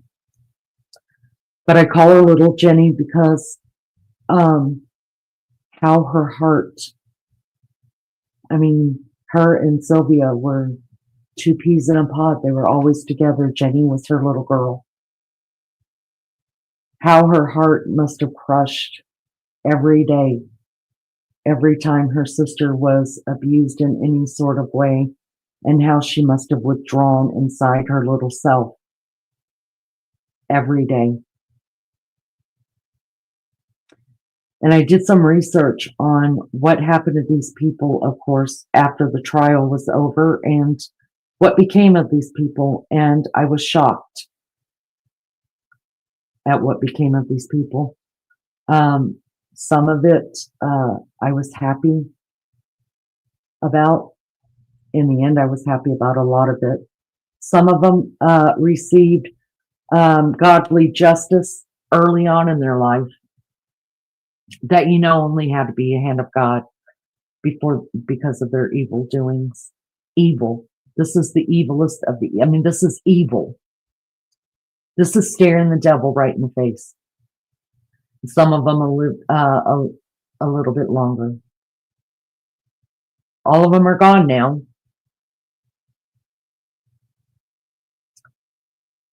And we're going to take a break right here because we're going to talk about the trial.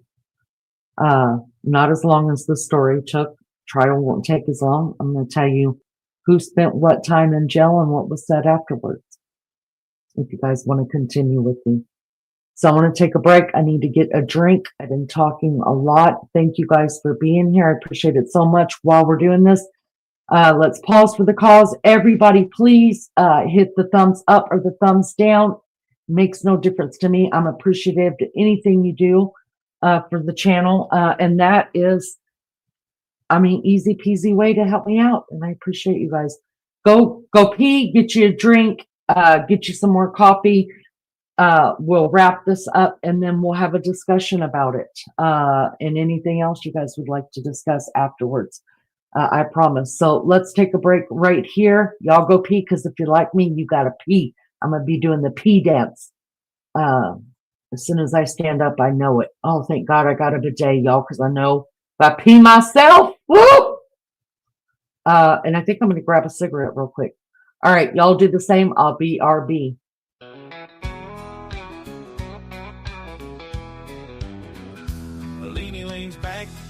Puffing slow in the sunspots glow. Mad mods in the comments. Jokers throw a cyber blow. Subscribers flipping birds, saying, girl, don't you know? Break saying, welcome here. Content should forever flow. She rolls her eyes, says y'all ain't got a clue. Chill mode on, drag deep like barbecue. And Team Maggie swoops in, cape and a lasso. Gotta laugh cause she's saving Leanie from this asshole. Cigarette Leanie, rapture ain't here yet. The internet wild, but she ain't breaking a sweat. Breaks on demand, while the world throws a fit. Team Maggie swoops down, y'all gotta quit. Night shift grinding, mods don't ever sleep. Subscribers wanting more, hunger running deep. Lady cracking, but she holds that smoke. Maggie pacing, ain't about to choke. Keyboard warriors locked in a showdown. Maggie standing firm, ain't gon' bow down. Leanie one dragging, the hate ain't profound. She's jiving on while while the rapture ain't inbound. Cigarette leaning, rapture ain't here yet. Internet wild, but she ain't breaking a sweat. Bricks on demand, while the world throws a fit. A maggot swoops down, y'all gotta quit.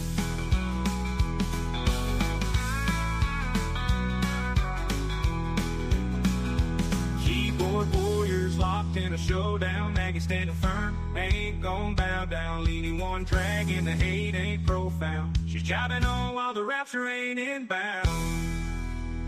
Cigarette leaning, rapture ain't here yet.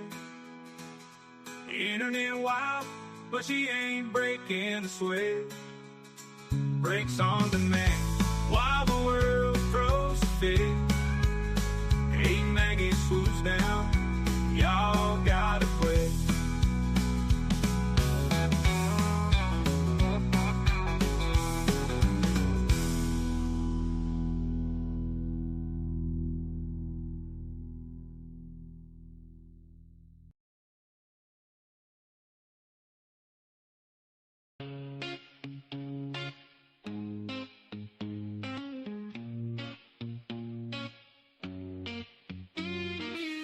In the studio we laugh all day. She's got that sass in every way. Talking fast, not a pause in sight. Leanie's got my head in a spin tonight. Oh, shut up, Leanie, can't you see? You talk so much, it's drowning me.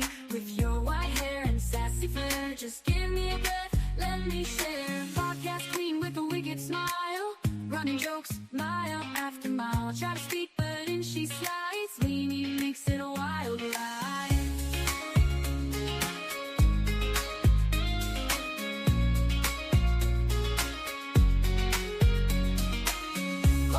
With a wicked smile, running jokes mile after mile. I try to speak, but in she slides. Leanie makes it a wild ride. Oh, shut up, Leanie, can't you see? You talk so much, it's drowning me. With your white hair and sassy flair, just give me a breath, let me share. Oh, Leanie, don't get me wrong.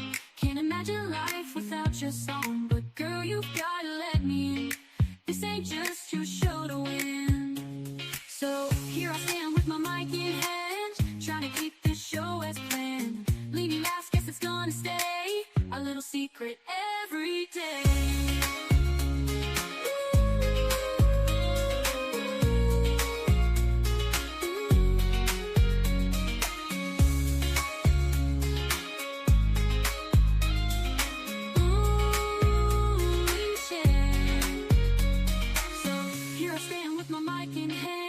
Trying to keep this show as planned. Leanie laughs, guess it's gonna stay a little secret every day.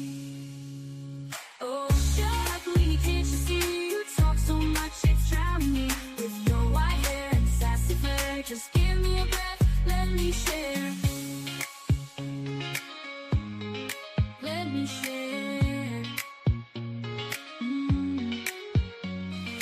Oh, Leanie, don't get me wrong. Can't imagine life without your song. But girl, you've gotta let me. This ain't just your show to win. All right, all right, all right. Hope y'all got some coffee, tea, or me. Just kidding. Hello, everybody. Thank you for being here. I appreciate it so much. I know this is like a really dark, tough topic, but think of Sylvia every year around this time. Brings me chill bumps to think about her. I visit her grave every year around this time. And when I posted in my community post some of the things that I've got planned for the month of September here, one of them I put in there was that we would be visiting the grave together of one of Indiana's, I forget how I worded it, and I want to be politically correct. I don't want to say most infamous murders, but most beloved. I think not beloved murders, but this girl is, Indiana loves Sylvia. I have to tell you that nobody in Indiana that I know of that is at least my age doesn't know about Sylvia. And I heard about her probably the first year I moved here. And I have honored Sylvia ever since this, I think it was the second or third year that I moved here. I went to her grave, and I have gone there every year and laid flowers. So I'm going to be doing that with you guys this time as well. At some point in this month, in the month of September, we will be going to Sylvia's grave, and we will be honoring her together. So it's a hard story. I know it's a sickening story. It's dark, and it is one of the worst imaginable stories that anybody could tell and learn about. But if Sylvia could live it for 3 months and endure everything that she endured for 3 months, I think I'm okay with telling her story at least once in my lifetime, and this is it, to this extent, and honoring her during my favorite time of year, which is the fall, and which is when Sylvia actually passed away. Thank you guys so much for being here. I appreciate it. Do me a favor, hit the thumbs up or the thumbs down, and let's carry on. Let's carry on. So let's bring this up.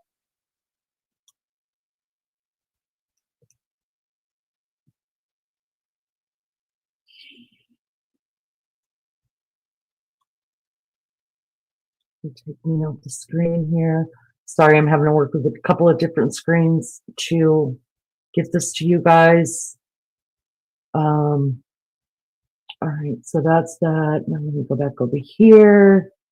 Go back and forth, back and forth. Okay. All right. Once again, mods, I cannot see chat.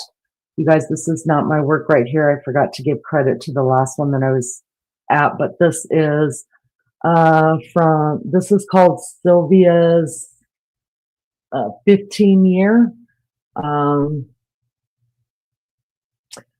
You are here home, Sylvia Likens and Indiana's most terrible crime. And I have to say, this is probably the worst crime I personally have ever heard of before myself. Again, this is the picture that was taken of Sylvia just a few months before she went into Gertrude's so-called care, and the one that still represents her. I think she was a beautiful girl, and listen, there's some kind of strength to her. I don't know what if it was hope that her parents were going to come and rescue them soon, or was it to keep her little sister alive, knowing that she was going to lose her life, or maybe that she was just going to endure this and go see Jesus and live eternally with him. I don't know, but there was a hope inside Sylvia that I don't think that I possess, and I don't know many people that do, because I just don't see myself for 3 months enduring the kind of torture, straight out torture. It wasn't just abuse.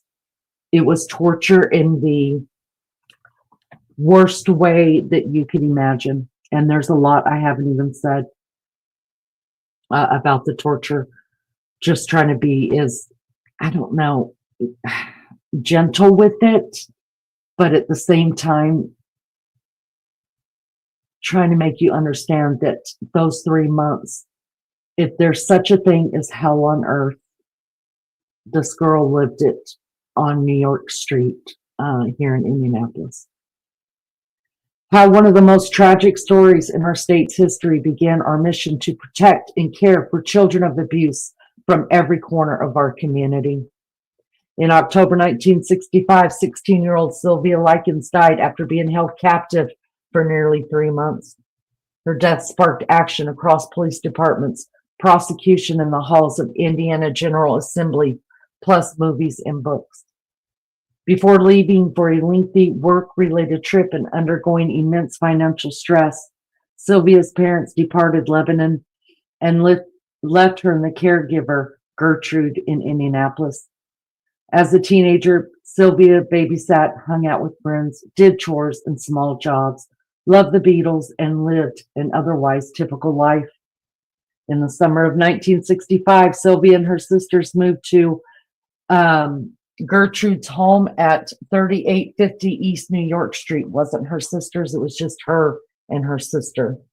They continued to live as teenagers do, singing, skating, earning modest incomes during the summer break and doing housework.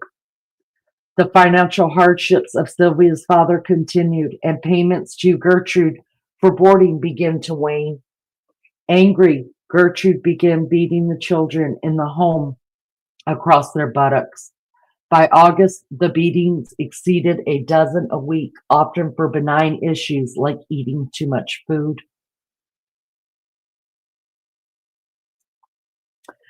Her sister and Gertrude begin turning on Sylvia. Her sisters, and that's not true.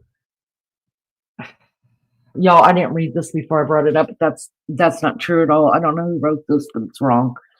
Because her sisters did not begin turning on her. The only sister that lived with her, with Gertrude, was Jenny, and Jenny was forced to turn on her. Jenny was forced to do things that were done to Sylvia for her life.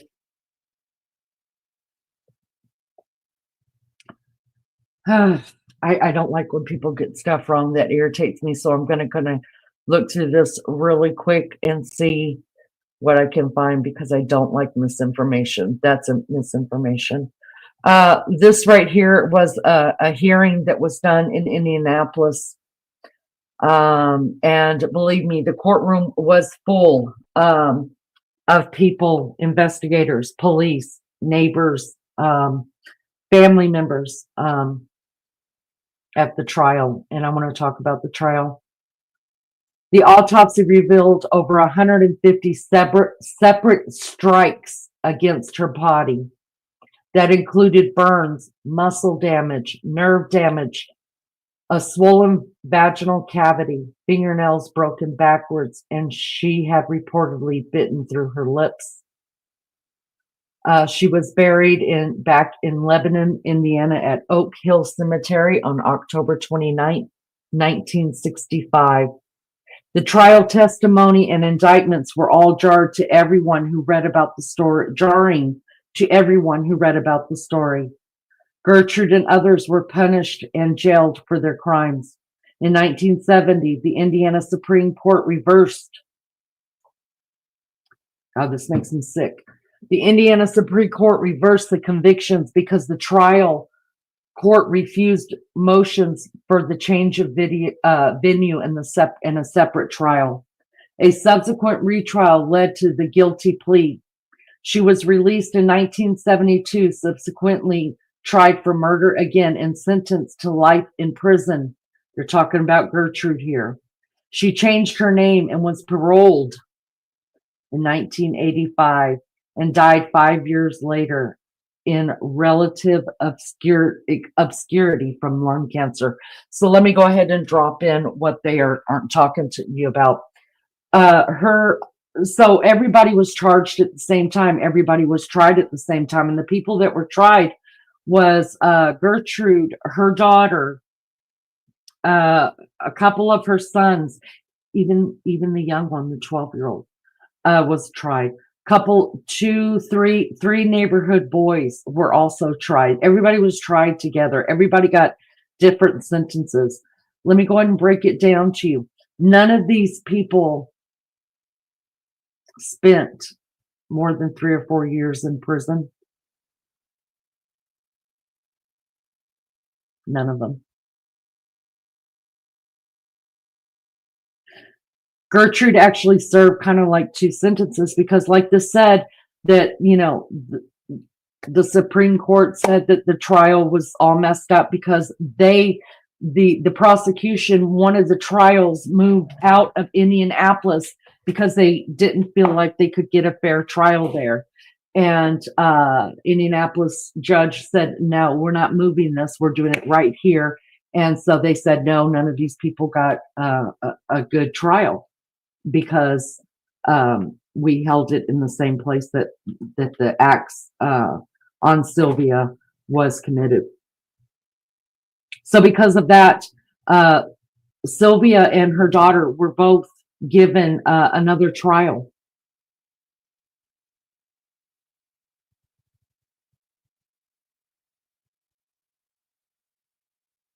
After both of them got out of prison, I want to say that one of them served a year and something, and I think Gertrude ended up serving like 6 or 7 years total. And y'all, she was so, I mean, she turned her life around. She became they called her mom in prison. Yeah. She supposedly, was sewing for people in prison. She was mentoring young girls in prison. She just became mommy in prison. They all loved her. They loved her. And at her second trial, before she was put into prison, I think for just another year and a half or something like that, they wanted her to cop to her, what part she had in Sylvia's death. And she said she takes blame for every part that she played in Sylvia's death, even though she doesn't think it was as much as what has been portrayed. Because you see, she was on asthma medication, right? And that screwed her up, made her hallucinate, made her do stuff that she wouldn't normally do. That asthma medicine, it does it to everybody that's got asthma. I know we're all hallucinating on that shit, right? But that was her excuse. And she ended up blaming most what she could remember, everything that she could remember, because she was so hooked on asthma medicine and other drugs that never said what kind of drug. Most of what she could remember actually was her daughter and her boyfriend. When the second trial came out and her daughter was got her trial as well, or was given another trial date, daughter went ahead and pled guilty to manslaughter. So she didn't serve too much longer, maybe 2 years, I think. I could be getting the dates wrong and the times wrong, you guys. But like I said, there's a lot of moving parts in this, and there's a lot of people involved in this. Let me tell you what pisses me off in this case, and it still to this day pisses me off in criminal cases, is that these monsters got out of prison and all but one changed their name. Do you hear me? All but one changed their name legally and moved out of Indianapolis. So when they moved somewhere else, nobody knew. That happens every day in our criminal world. Every day. You have this heinous crime that you committed. You spend years in jail. When you finally get out, you can just change your name and move to another city where nobody's ever heard of you or your crimes against somebody, and you can live a happy life. So much so that the daughter who helped her mother bathe, I say that in quotation marks, Sylvia in that scalding hot water over and over and over again, that it burned her skin, several layers of her skin off of her body, changed her name and went to Iowa and worked in the school system as a assistant to a counselor. Somehow, some way, after years of working in the school system, her real name was found out and the school system fired her. There's another thing that pisses me off. You see, if you can change your name and you go apply for another job somewhere, you should have to legally put on there your previous name as well. And I think there is a place for that, because isn't it on there other names or aliases that you've gone by? So I guess she just didn't put that, but yet she worked with all these children. Now, mind you, that same daughter that was in trial, she giggled through the whole trial and laughed. And after she got out of prison,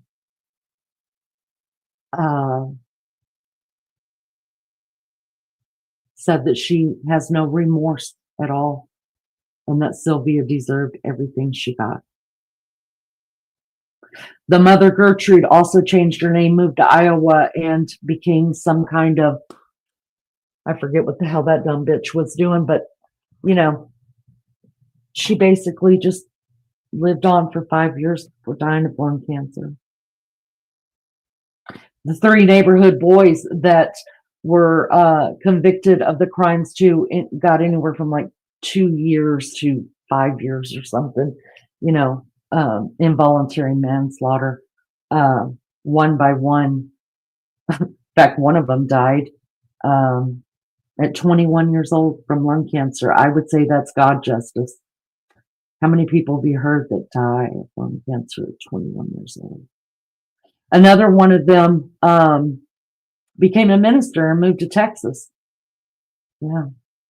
He died like in his 40s or 50s. They're the only one that didn't change his name, the boyfriend. He never changed his name. He stayed right here in Indiana and served in and out of prison terms, ended up killing 2 other people here. Ended up dying in his 50s, some kind of cancer or whatever.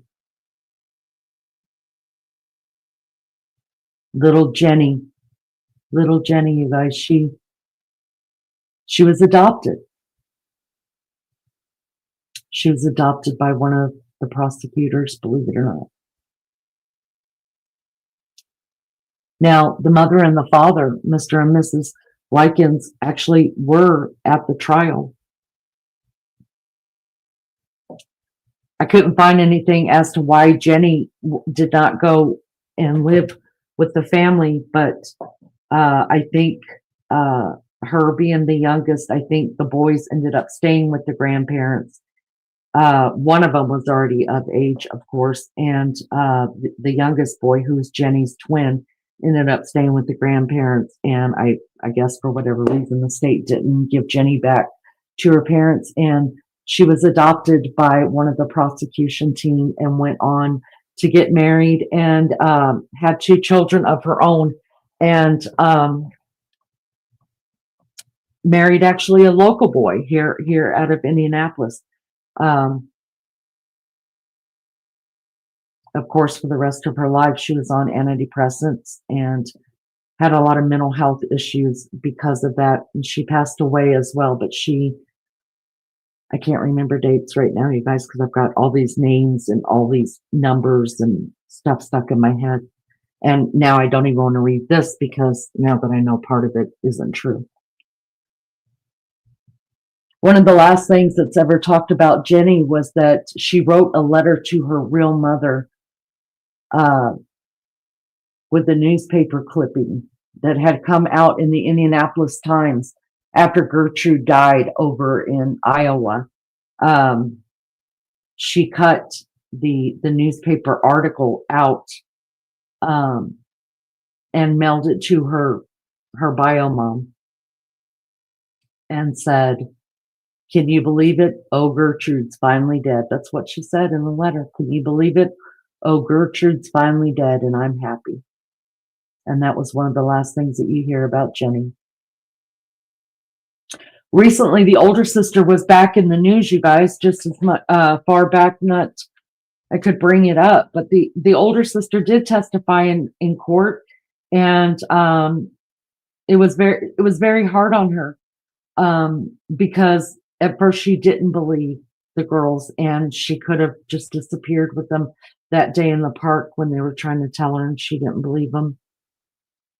So she suffered a lot of mental health issues with it as well. But eventually she moved I think her name was Kathy, and she ended up moving to California with an older man.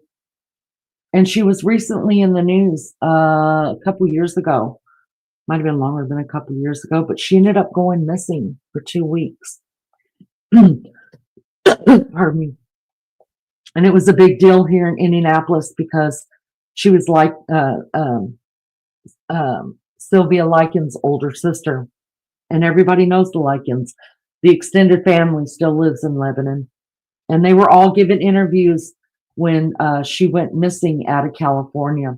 It was said that her and I don't think she was married to him at the time. They were just longtime boyfriend and girlfriend who were living together out in California. They had made a trip to, I think it was Vegas, and they were driving. They had left Vegas and were driving back home and went missing. They were missing for like 2 weeks, and finally they were trying to take back roads back home or something like that, and the car broke down in the middle of the desert. Somebody found them. She was still alive, barely, and the man who was her boyfriend, who was quite a bit older than her, was dead and had been dead for a while. I think, let me bring her up real quick. Well, before that, she ended up being, I think her name was Kathy, and she ended up spending some time in the hospital because, of course, she was dehydrated and all that. So I think she's gone now too. Let me take this off here because I don't like this information. I will jump into chat in just a minute. Give me a second. Let's just pull this up about where everybody is when they died and things like that, and then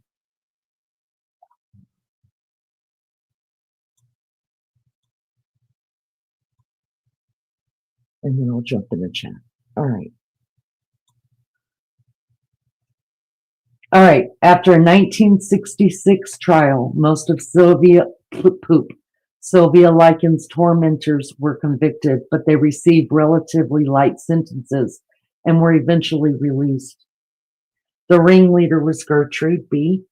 Her conviction, after an initial conviction was overturned, she was found guilty of first-degree murder and in a second trial in 1971.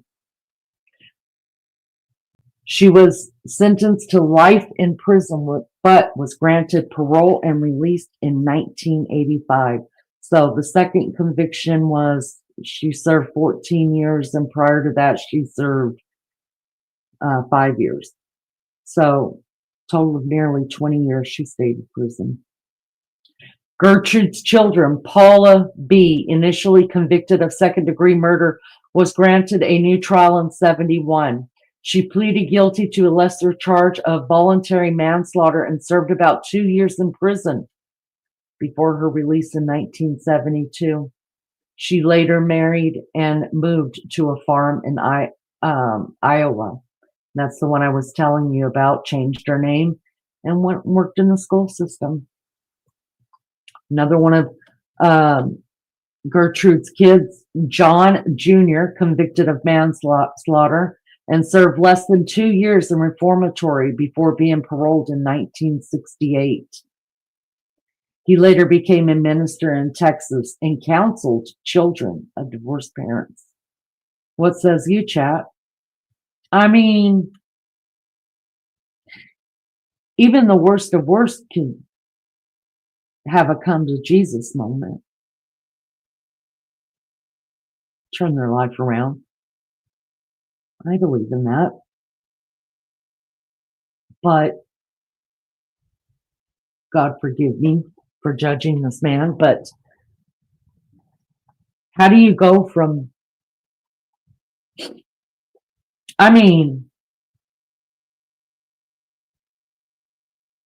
if you're telling me that my minister who's counseling my kids because I got a divorce was in prison for not just abuse, but torture and manslaughter of a girl back in Indiana, I'd say we're out of here.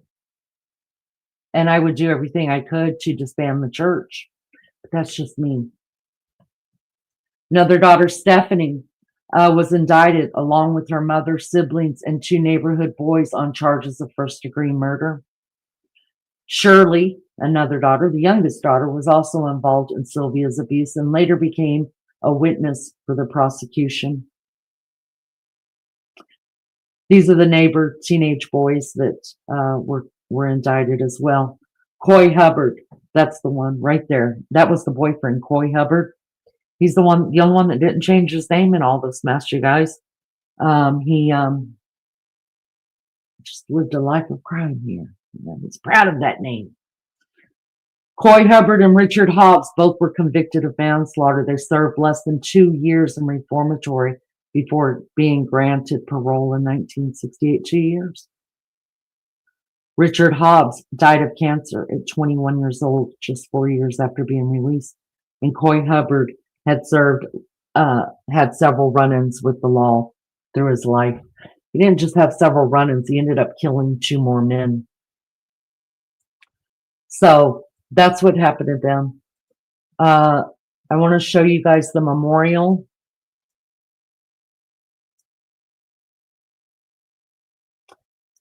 Like I told you, this, her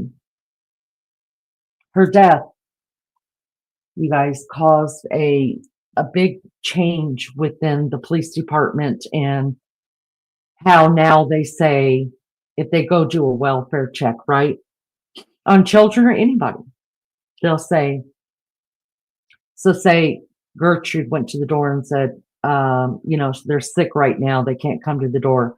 The police would now say, we have to get our eyes on them.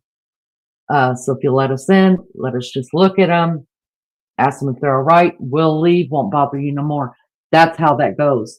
Whereas before this murder took place, police would do just what they do. Oh, she left here, she's with a bunch of boys. All right, no problem.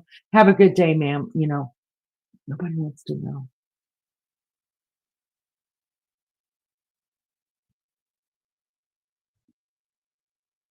Sylvia changed all of that.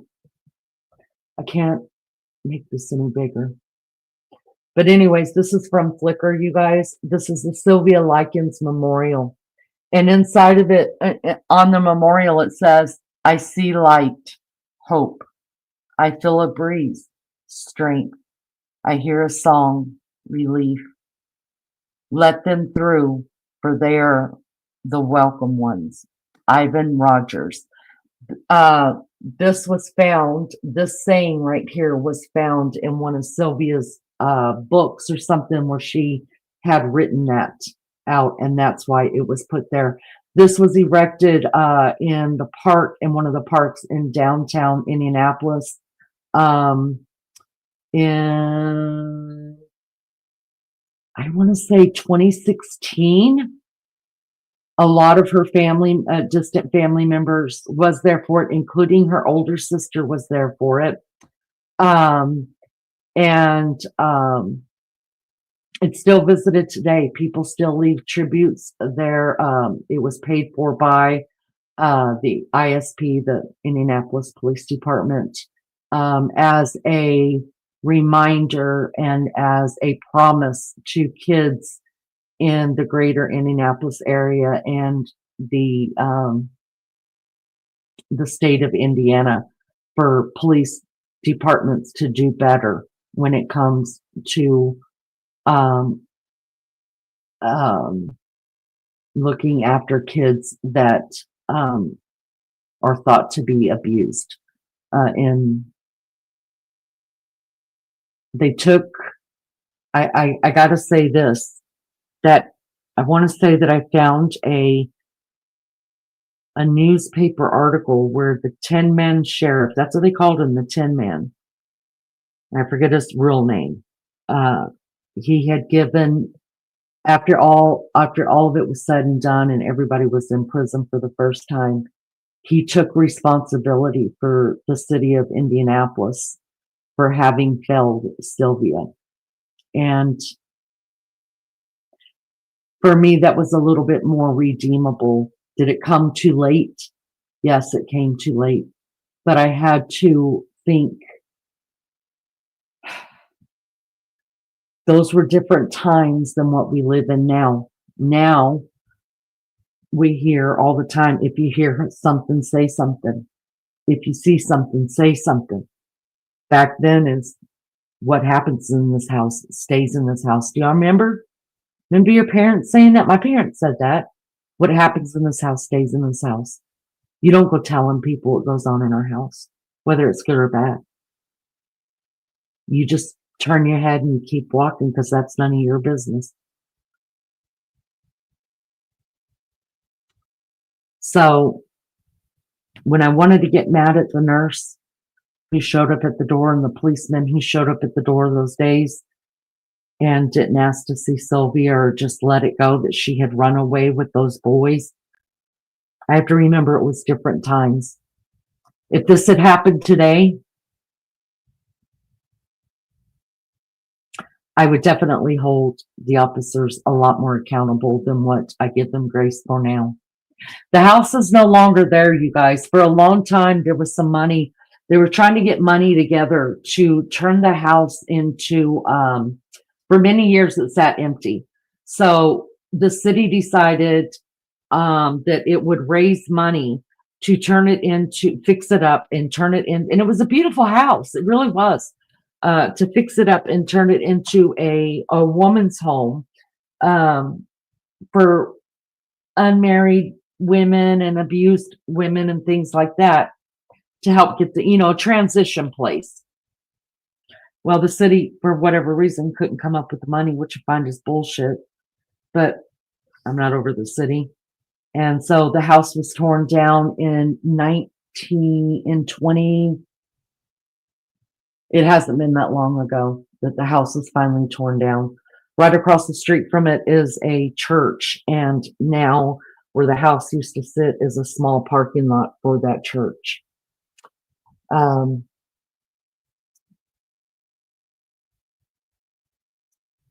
So that's that.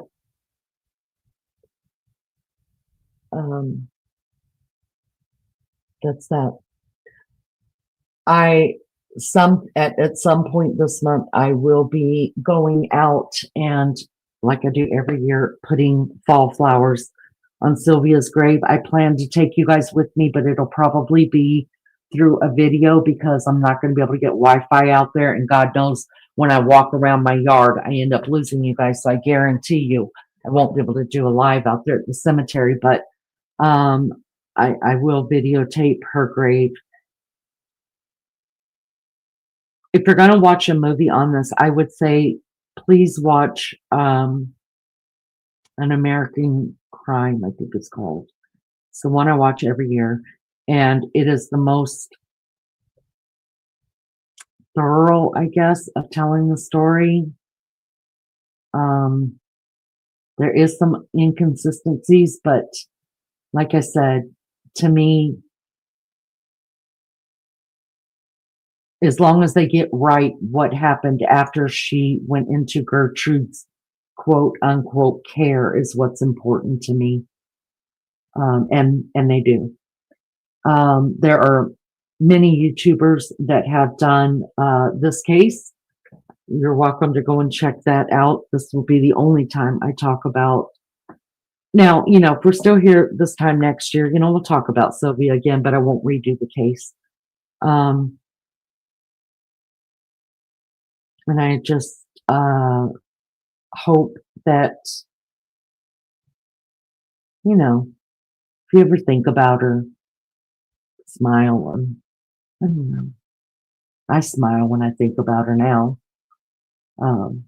Sometimes it's really hard because sometimes I think about everything that I know that I didn't even share that she endured, that I'm just like, I got to quit thinking about it because it'll eat me up. And then I think about her resilience to endure for 3 months. And I'm like, man, I hope she knows, and surely she does know how strong she is, completely strong.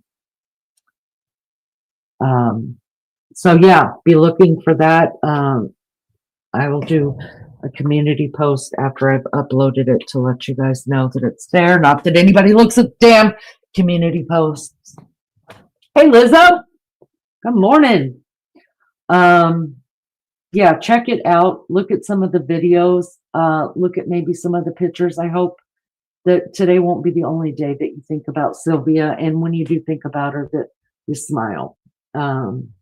She's in paradise today, and I have to believe that her heaven is much bigger than mine will ever be. So thank you for hanging out with me and letting me tell her story. And I hope y'all will tell her story, even just a little bit of it. Just a little bit. Hi, Bees. Good to see you. Thank you for bringing Sylvia's case to me. You did a wonderful job. Oh, absolutely. Serious Black, thank you for staying here. You look at my post, Sean. Right on. Right on. It's good to see everybody. Thank you guys for being here. Do me a favor. Hit the thumbs up or the thumbs down. Sean, you want to come up on panel? Y'all, I hate to end my lives in a sad... The only time I ever end my lives on a sad note is when I'm crying and I can't get my shit together. I don't like to end that way. And I don't think Sylvia would like that either. So we're going to end it somehow laughing. Something's going to make us laugh. And then Rini will go to bed. So let me know. You know what I'm going to do? Somebody shock me. Somebody shock me. I'm going to put the link in chat and somebody shock me. Take the link. Anybody, take the link. Make me laugh. I appreciate you guys being here. I hope that was okay. Unbelievable. They weren't given longer sentence. No. It's disgusting. It's completely disgusting. Disgusting. Well, my man is coming up here.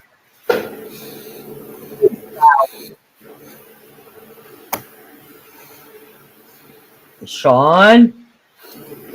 Hey, lady. What are you doing? Just trying to eat dinner and... Wait, what you eating?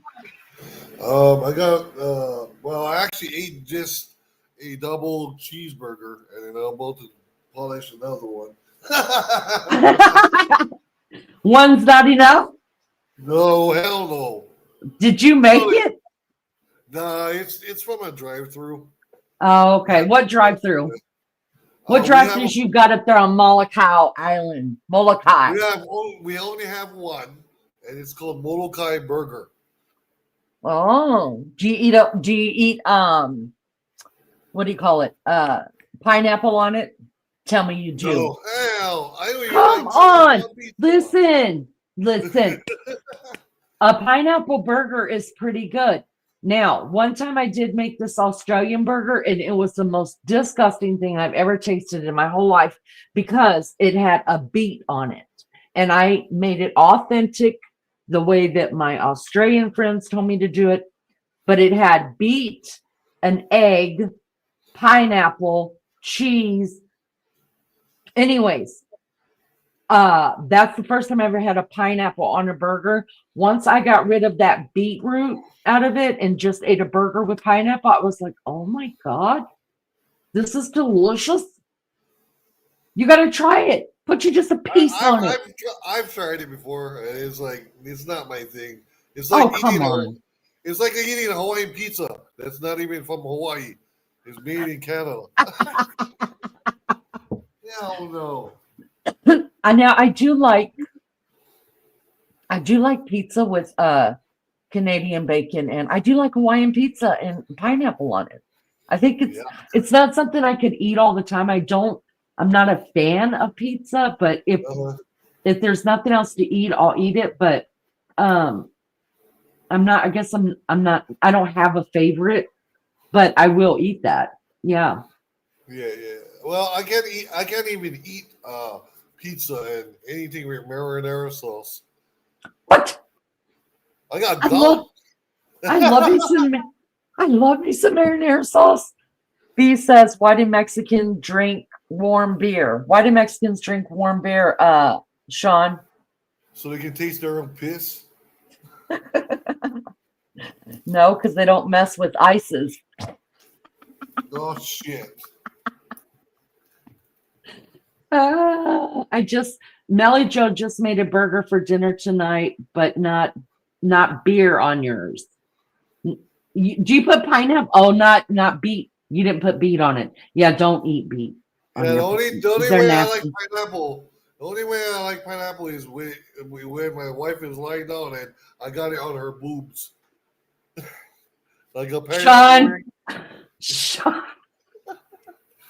Then I put a little coconut cream right over the nipple. A Hawaiian salad.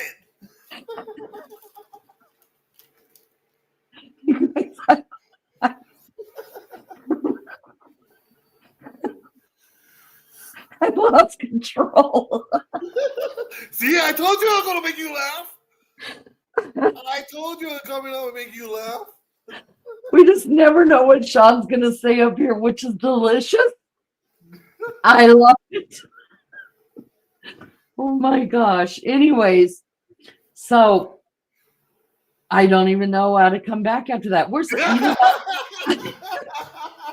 We need Maggie so much back. We do. Maggie, listen, Maggie flew back to the UK yesterday. I was really hoping Max would show up this morning and get up here and talk. I think I've only talked to her like a couple times, like heard her voice since she's been gone. I mean, who the fuck takes 10-day vacations? Maggie? I would just to get away from my kids. Hell yeah, I would. I mean, we would, but who gets to? Only Mags. Oh, no way. Not until they get out of my damn house. One day you're gonna blink. I have the hiccups. One day you're gonna blink. Those kids are gonna be gone. That'll be a good day. That way, their boyfriends can go deal with my 4 daughters. B says, once they take me into their house, I'm going to tell them they're not my problem anymore. I understand. B says, what's the hardest part of eating veggies? Depends on what kind of. Oh God, I'm scared what Sean's gonna say. Yeah, it depends on what kind of vegetables you can eat. Because I like to drink beet juice. Oh no! Stop it! It's good for the bloodstream. Nobody said it. Oh. Beet juice is good for the bloodstream. The only thing that I like, the only way I like beets, the only way is with, and I'm going to gross you guys out. I know, but I'm going to say it because it's the only way I like to eat beets, and that's with sour cream on it. Oh, I can see that. So my mom used to make beet salad, and she would cut the beets up into fourths, and then she would put sour cream in it and stir it up, and the sour cream used to turn pink, and she would put it in the refrigerator, and we would have that on the side for dinner. And oh my God, it was so good. My mouth's watering. See, I could eat that, but I'm not drinking any beet juice. I'm just not doing it. Well, it does seem. The other thing me and my wife does is we make dragon fruit shakes. I don't think I've ever had dragon fruit. You should try it, Lini. I don't even know if we've got it. It does seem much longer than 10 days that she's been gone. MJ says there's beet juice in borscht. I used to eat that soup with sour cream on top of it. Oh, yeah. I've never had borscht either. Yeah. And then one thing about beet is you can also blend it up. I'm not. I'm just not going to do it. I'm not going to do it. It's like baby food. I'm not going to do it. Barbara says she loves pickled beets. Yeah, I'm not eating that either. See, inspirational dragon fruit. But I don't. Let me see what it looks like. Hold on, and I'll tell you if I've eaten it. Let me see. Oh no, I've never eaten this. Hold on, I'll bring it up. I've never even seen this. Yeah, we have dragon fruit that grows here wildly. Can you guys see that? Let me make it bigger. Hold on. And then one thing good about dragon fruit, you can also deep fry them and make chips out of them. Nuh-uh. Uh-huh. Uh-huh. Do you guys see that? What are those little seeds in it? That's seeds. Edible seeds. I have never even seen this stuff. Yeah, when they grow, they look ugly because you see how that wrapping, that purple wrapping? Uh-huh. They grow in a vine. So you just eat the white stuff out of it? It looks like cookies and cream. Yeah. You can peel the leaves off, and it'll reveal all the good stuff in the inside. Wow. It looks like cookies and cream on the inside. It's real good. And you say you make smoothies with this? Yes, ma'am. Huh. Interesting. I've never seen this. I'm not saying we don't have it, but I've never seen this in the fruit. Yeah, I mean, in the fruit section at the store. Dragon fruit. Oh, look. Are you kidding me? That's not ugly. That's gorgeous. No, but then see, that's only the bulb. That's only one bulb. You see where the short videos picture is? Down here? Yeah, see the third picture? No, the other one. Look at this stunning dragon fruit. Okay, dragon fruit has 3 colors. This is a white one. You see that? How beautiful, right? You take off the skin, almost like a coat, right? You see how it peels off? How cool is that, right? Look at that. And then the final edge, there you go. Wow. Yeah. Very water rich, super juicy. Inside, it has these tiny black seeds, which make a little bit of a gel around them, like chia seeds. It's slightly sweet, slightly sour. Not much sweetness to it, but the cool part is that the more you go from the outside to the inside, to the middle of the fruit, the sweeter it gets. So I always start with the middle. Oh, wow. Well, yeah. Have you seen this before? Let's open it. Wow. Yeah. Have you guys ever seen it? It is really pretty. Yeah, and then one of the pictures they showed you how it grows from a vine. Huh. Yeah, we have that growing here on Molokai wildly. Huh. I like, the fruit that looks like a star, a yellow star. Star fruit. Yeah. I just tried that 2 or 3 years ago, and I was like, oh, this is delicious. We have that here. Yeah, we got that here wildly. And my husband absolutely does not like kiwi. Have you ever met anybody that doesn't like kiwi? I love kiwi. I don't like kiwi. What? We can't be friends. No, I don't like anything furry in my face, especially on the fruit. It's not furry. You peel it, and I think he just doesn't. Oh my! Never mind. Never mind. Yeah, I got you. I got you, Big Daddy. I got you. Listen, it's Sean After Dark, y'all. It's Sean After Dark. Oh my gosh. I've got a lot of dark. I'm Hawaiian. B says kiwi is her go-to fruit. It's also an aphrodisiac, if nobody knows. Nuh-uh. Seriously? It's an natural aphrodisiac. I didn't know that.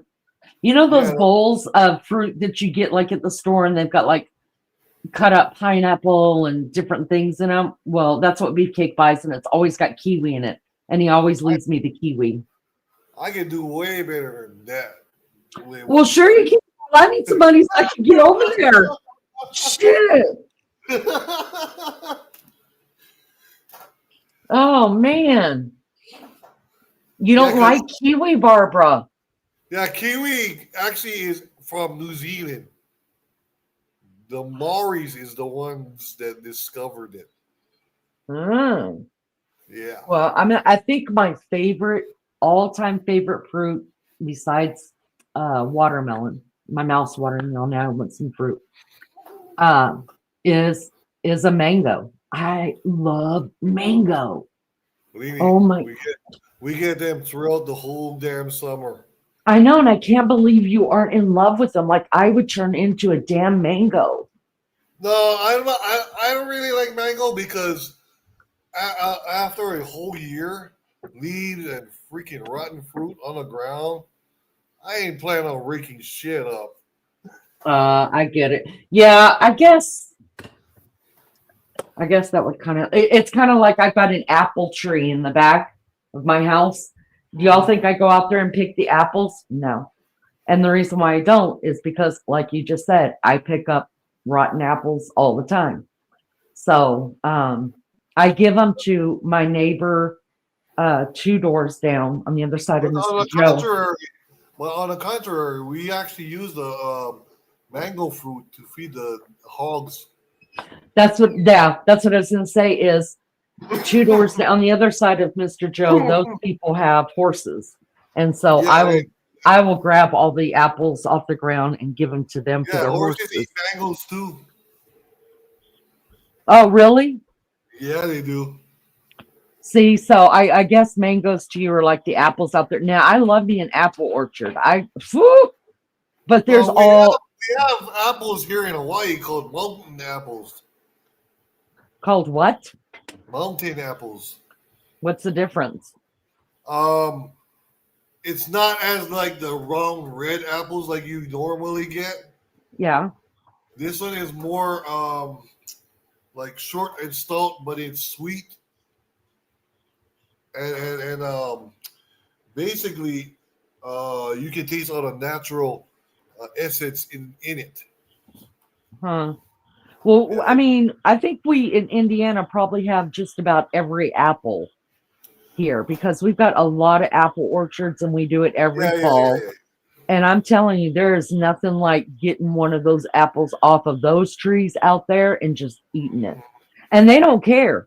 I mean, you go there, they've got the haunted hay house, the haunted hay rides, the pumpkins to pick, the apples to pick.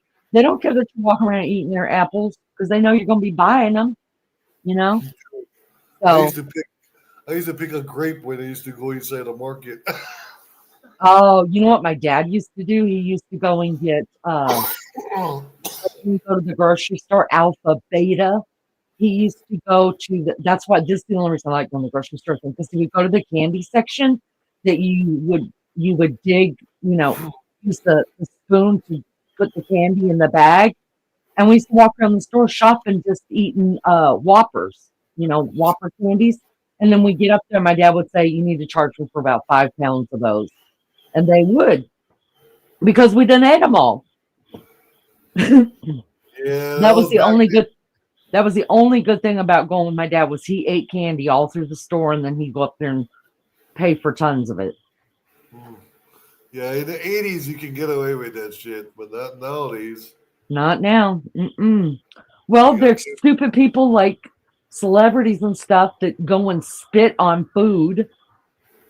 Remember when or that was happening a couple years back, where celebrities were caught spitting on like donuts in the shop, it was a big trend kind of thing that was going on through the not TikTok, through the stupid whatever apps they had out there where kids were going yeah, to the grocery yeah, stores and yeah. spitting on the fruits and different things. Oh. Woohoo! That's why my wife used to test me on Hell's Kitchen. What would I do? I was like, I don't even like that guy. I've He's never not. even watched it. I've heard of it, but I've never watched it because I Yeah, didn't the like guy him. that hosts that show, I don't like him. He's a chef, but he's an asshole. Yep. Chef Ramsay. Oh, the only Ramsey I know is Dave. Yo, No, Dave. it's this English guy that's uh, Yeah, he's got white hair certified and chef. Yeah, certified chef. But he treats his crew like shit. like shit. And I said, I told my wife when I seen that show, I was like, The first thing you don't want to do is piss off your crew. Exactly. You know, that's why when we go out to eat, which I try never to do, I hate going out to eat. But anyways, I will never send nothing back. Never. Like I'm not doing it. You piss off a chef, you just don't know what you're getting. Even Oh when yeah, it yeah, comes to exactly. when it comes to fast food, oh negative. You won't hear my mouth at all. I'm just not doing it. Well, I worked fast food for so long, but there's no telling what they're putting. You're pissing them off. You're pissing Yep, them off. yep. And you don't want to piss somebody off that prepares their food. That's true. Mary Jane says that's the literal reason Gordon I Ramsay. don't There like you go, Lizzo. Gordon Yeah, Ramsay. Yeah, that's his name. I Ariana don't know. Grande. I didn't know Ariana Grande did it. I knew what other Yeah, celebrity chick that did little it. spoiled little brat from Disney. She was so damn cute, you guys. Let Yeah, me but look. she played Dizzy on a Disney on that Disney show with the other girl. She was so stupid. Let's see who all did it so we can. Um,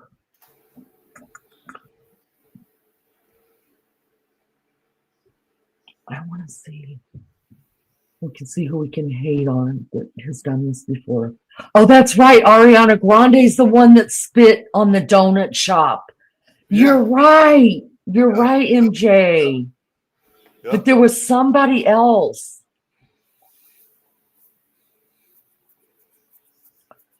There was somebody else that got caught spitting. I mean, it was a thing, right? Well, celebrities, soon as they get big time and they think they make a lot of millions of dollars, especially from Disney, Yeah. you think they can, just be entitled and, oh, I don't give a fuck. I think Disney just fucked up people altogether. I just Oh, do. guaranteed. I think a lot of them were SA'd and they just fucked people up. Mary Jane says she licked a donut and there was later a trend where people were opening ice cream and licking the top of it and putting it back. Right. I Right. Same thing remember with that, fruit. Yeah. Mary Jane. People used to do that in 7-Eleven. So gross. So gross. Yeah. And that's not even the reason why I don't like to go out to eat. I just don't like to go out to eat because I'm a tightwad. That's why. Yeah, that's why Too expensive. I don't bother working in a restaurant because the restaurant wouldn't even be able to handle me if I'm the head chef. If you're the head chef. I'll tell the manager, get the fuck back in your restaurant and shut the fuck up. Stay out of my kitchen, prick. Miss Barbara loves mango. You got to try it with soy sauce. Oh, it's my jam. Miss Barbara, we have something called lihi mui. Lihi mui. It's a Chinese sweet and sour, like sugary powder thing. It's red, and we put it on a mango, and it's great. Sounds disgusting if you ask me, but hey, who am I? No, it's actually good, Lihi mui.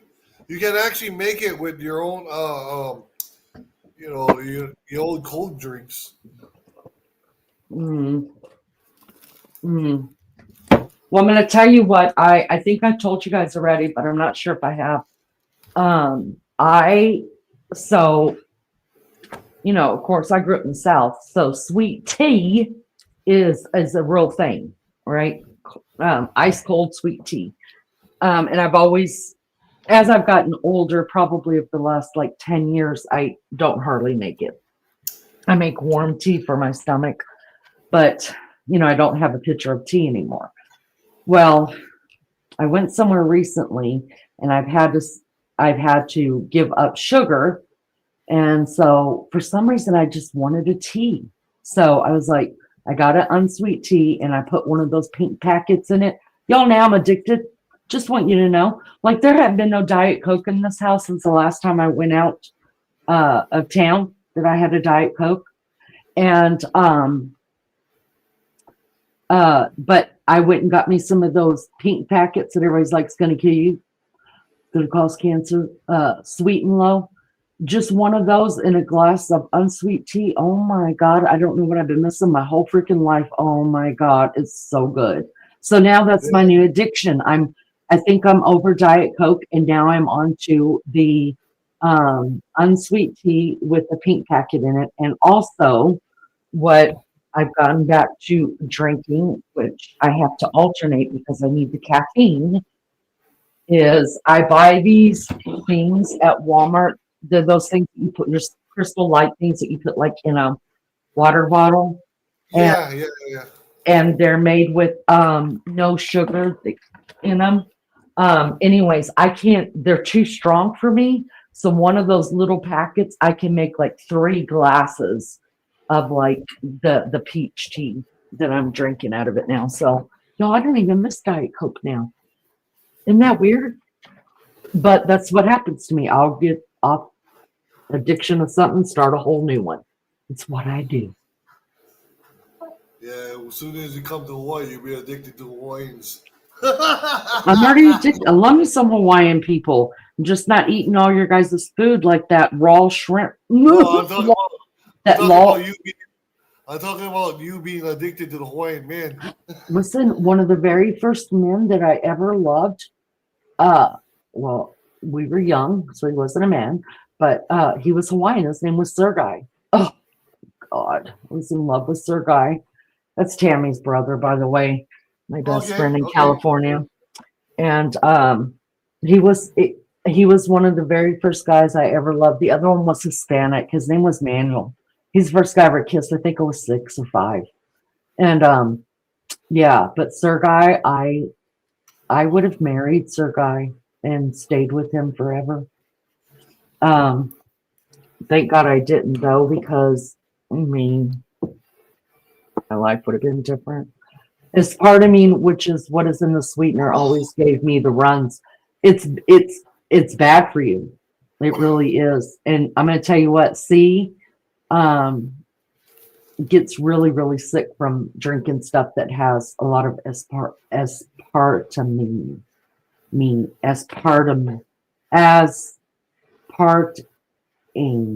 whatever that word. She can't hardly drink it or use it at all. That's the stuff they say is really, really bad for you. That's all I know.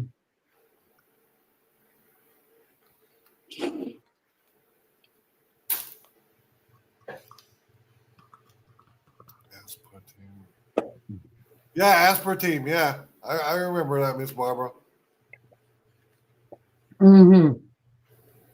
Aspartame, that's the word. Yeah. All right, Mr. Sean, I am going to get off of here. I am done. I think we've made each other laugh enough. I am probably going to go get me a bath and get nice and warm, and I'm going to bed. Oh, same here. But I love you. Thank you for coming up here and making us laugh. I don't like to end it on in any of our lives on a sad note. So I appreciate you coming up here and no worries. I've always got your back. You know that. I do know that, and I adore you, Sean. I think we all adore you here, Sean. All right, love bug. Thank you for coming up. Thank you for sticking with us through this. I love you. I'll talk to you later. Good night, everybody. Right. Good night, Sean. All right, guys. I think that's it for another one of these. I hope you enjoyed at least something in this. I hope you learned something. Rest in peace, Sylvia. And thank you to the mods for holding down chat, making it a safe place for everybody to be. It's good to see Mama in chat. Hope you're feeling okay, Mama. Maggie, wherever you're at, we're waiting for you. Come back, come back, come back. Bees, good to see you again. Thank you to those. Somehow subscriber list just keeps going up and up and up. So thank you for that. I appreciate it. And to the chat, wasn't for you guys, I wouldn't have a channel. So I appreciate you so much. Thank you for being here. Y'all be good or be good at it. If you can't be good at it, turn on the video because I want to hear and I want to know and I need some content. Love you guys so much. See you next time. Bye.